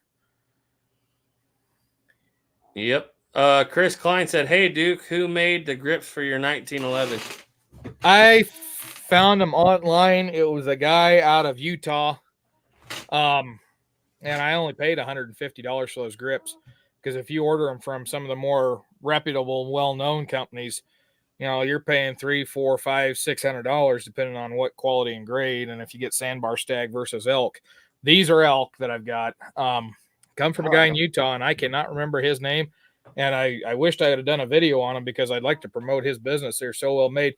The only chief complaint I have is, if you're not familiar with the 1911, that little thing on the side that holds the spring, that holds the pin in place, that holds the gun together, and then provides the tension on the safety. Grips come up and over that. Well, when he did that, instead of cutting a round slot to go around it, he just come in and did a 45. And when he did it, that's got a knife edge right there. So when I go up and shoot, if I put my thumb on the side of that, it has skinned me a little bit, and I need to take that off and sand it down. But they are a little sharp, but other than that, they're perfect. They're awesome. I love them. I made the mistake of, he sent O-rings. You put the O-ring in the hole for the screw head, and that's what keeps the tension to keep it in place. I thought, I don't need that. And after you shoot it for a while, you got to double check your screws, because they will come loose. So definitely use that O-ring. Yeah, Chris, if you want to see him go into depth and shooting it, the video is actually on the 11 Bang Bang channel. I believe it's called Dukes Tisas, or Tisas, however you want to pronounce it. 1911. And it's actually, I'm pretty sure it's on the 11 Bang Bang channel. He goes into all that detail on there too, and we shoot it. Yeah, I'm going to see if I can look that up real quick, and I'll see what the name of that is as we get ready to close out here. Yeah. We'll go for another 9 minutes or so. Oh, God, how that was all. God, that was 2 years ago almost. Mm-hmm. Where has time gone? Time flies when you're having fun. We've made videos together consistently for 3 years, and pretty soon, hopefully, do it again. Be the fourth year. Yeah, it'll be hopefully not too long. There it is, the Tisas 1911 with Duke Fraser Productions. Mm-hmm. It's only got 993 views, so go out there and watch it. Yep. Our channel doesn't do well with any gun made after 1900. Neither does mine. I don't know how you did it, because on your early cap and ball videos, man, they were just, I don't know what it was. It was the timing, or you had such high quality, but man, your early cap and ball videos were just screamers. Well, a lot of those, it took them a couple of years before they started getting a lot of views on them. Yeah. But that P08 Luger that we shoot, 223 views still to this day. Yep. The C96 is at 714. I feel like there was tops at 4,000. Yep. I kind of feel like there was a period. Well, that was actually filling a hole in your Colt collection, which might be one of the last holes in your Colt replica collection. Yeah. But I feel like there was a huge push on cap and ball revolvers for about 4 years during the pandemic, when nobody could get ammo. And then now it's kind of fallen to the wayside, because after the pandemic, nobody could get caps, and still can't hardly get caps. So it's not as big a deal anymore as it once was. And Red Dead Redemption had a lot to do that. The 51 Navy video shot through the roof when they released the 51 Navy in Red Dead online. So yeah, the Red Dead. Is your Walker still your highest viewed long-term video, or long format video? Yeah, I think it's one of the best ones. Let me see here. It's either that or your Carry Styles video. Yeah, Carry is ahead of the Walker now by a few thousand views. And I need to go back and redo that Carry video, because I've learned a lot since then. But yeah, no, my top videos behind that, the Walker's second place, Navy, 51 Navy's third place, the Pieta 1860 is in fourth, and the Cimarron double barrel is in fifth. And then it's Remington, Uberti Patterson. The Pieta Patterson video just never happened. We got to get together and both of us shoot our Cimarron doubles. Or did you sell yours? Cimarron double barrel? No, I still got it in safe here. Yeah, that's one of my favorite shotguns. It's protected my life Well, my dog's life pretty recently, as a matter of fact. Both barrels. Yep. Good luck if you I got to haven't- reload. I haven't had the sticking issues you have. I've had it with the really cheap aluminum shells, but Yeah. I've not had that sticking issue with anything with an actual brass head on it. Some of the higher potent stuff it doesn't like I've used Cellar and Beloy, number 4 buck, and some Estate double lot. So take that with a grain of salt. Estate's a little cheaper, but I've got some higher dollar double lot buck that I ought to try in it. Maybe I'll do that. My Winchester double lot, which is white box Winchester double lot buckshot, falls out. Yeah. Winchester double A aluminums, got to bust it over your knee with a hammer basically to get them out. Now Winchester double A brass, they are smooth as glass in that thing. Yep. And But I they don't also know have what it very low is. recoil. But I also know that some of those there for a while after 2013 took a while for some of those companies to get their quality control back too. After that big rush back then, so because I had some I'd bought way back then that I'd never opened because I was having trouble with them, and I thought the other day I'll break them out and I try them in that 87 that you had, Right. and I could not cycle them through that gun. And I get another box of the exact same stuff, even aluminum that was made recently, cycles just fine. Yeah. Yeah, no, I decided to keep the double barrel because I let the lever action go. Yeah. Well, that's a really good double barrel. It's so heavy. It's heavier built than the originals, but it is so overbuilt that it's a really nice. It's if Ruger made it, that's what it would be. It's like the Ruger Blackhawk and double barrels. That was funny. Caleb almost traded that 1903 hammerless. He actually gave it some thought when it come to that lever action shotgun. And he just bought it. And then he decided he wanted to buy it. That lever action is his home defense. And the thing of it is, that one, there's a lot of people's had problems with that cheaper one. I didn't have any problems with it. It ran flawless for me with everything. It's just that last round never kicks out because the way it's designed is the next round that comes up is what pushes that round out of there. Mm-hmm. But Chief Hoppy wants to know, is that short of the 1873 Winchester? Is that a Uberti produced model? Probably you're short of the 73. We both have one. Oh, yeah. Yeah, the short video I've got. Yeah, that was so my one of my good friends up there at Fort Laramie, he has the entire Winchester lever action in reproduction, but he's got all of those lever actions from the Henry on up. He doesn't have the modern lever action. What is it? The Model 88 or whatever it is. Did you do a short with my Winchester? That's No, now I didn't. Snappers? Well, I got a short of my Winchester too. That's a 73 that's made in 1883, and now Snapper has that one. But that's what I was wondering. But yeah, he said, yeah, you're short, Duke.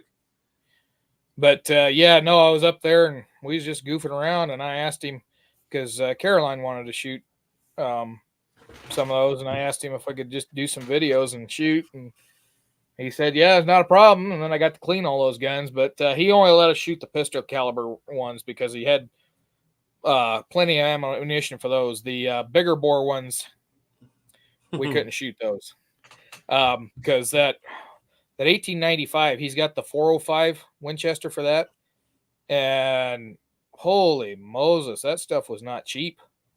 Yep. He said he only has 3 boxes for it, and even when he bought the ammo for that, he said it was too high priced. And when I told him what it was currently, he's like, yeah, I'm not shooting that ever again. And then his 76 Winchester, he's got then 45-60, and he didn't want to shoot that because he said the ammo was expensive. And I told him, I said I could reload for him and save him a lot of money. Just go buy me some 45-70 brass, and we'll just trim it down. Yep. There you go. Well, we're gonna go off of here in about 1 minute, guys. Duke, you got anything coming up you're thinking of? Any more Johnny Reb, Billy Yank? Yeah, probably be a little bit, because I have to be in the mood. I have to have something in my head when I film those, so it doesn't come real often. And when I try to force it, they're not as funny. Yep. But I have some ideas. I just have to do it. But I'll be doing some of them. I've got a couple of funnies in mind. Tried doing the one that we discussed about the KOA survivalist, but I just couldn't put it together and make it funny enough. Well, if you don't know what we're talking about, then it's not as but yeah, that would go good for the Rangers section. You know, that would go. That would go for the Rangers. New Ranger. Billy Yank. Why Billy Yank left the Rangers? Because they weren't KOA survivalists. Oh man. Well, anyway, if you come over, we will start putting out videos every Sunday again. Be a video out on Sunday morning on 11 Bang Bang. It'll be a indoor talking video because we haven't been making anything. One of the reasons is I haven't had time, and number two, deer season's going on, and when that's going on, you don't even stick your head out on our range because there's hunters in every corner of that place.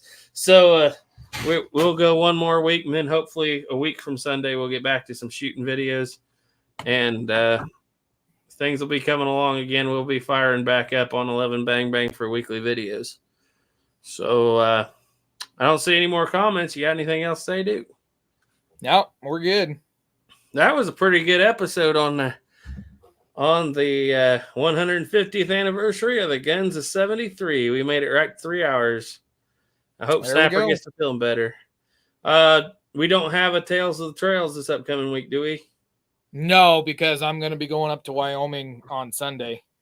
Okay. Took that day off. I'm going to Wyoming. So that will resume probably right after the first of the year. Okay. So I guess tune back in here on any of the 3 channels in 2 weeks from tonight for a Christmas special. And hopefully we'll break out. If everything works out, we'll break out and do a concert at the end of that show. So be looking forward to that, or not looking forward to that, depending on how you prefer this music. Now, Garrett, before you go, I got to do this online so I get people to back me up. We have got to get the Fetterman song recorded because it's in the same week. Oh, it's in the same week. Yeah. Well, no, yeah. In 2 weeks, it'd be the evening before the day of the fight. Hang on just 1 second here. Just a second.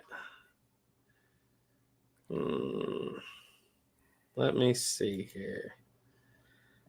Because 2 weeks today from today is the 20th. Oh, yeah. You still there? Yep. Didn't lose you yet? Not yet. Didn't lose you yet. Okay.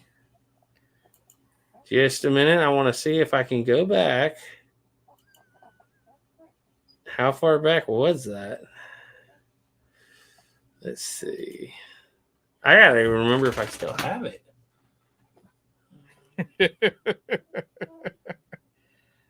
But you got to get that recorded, and you got to play that on the Christmas special concert. Yeah. See if your sister can get a violin tune going with it, and your dad on the bass. Yeah. That's what we need to do. Yeah. Stay with me here. Stay with me. So we're gonna go past 3 hours tonight, everybody. Just so you know. Just a minute. Yeah. Just a minute. Just a minute. Let's see if this even works. I never have tried this before.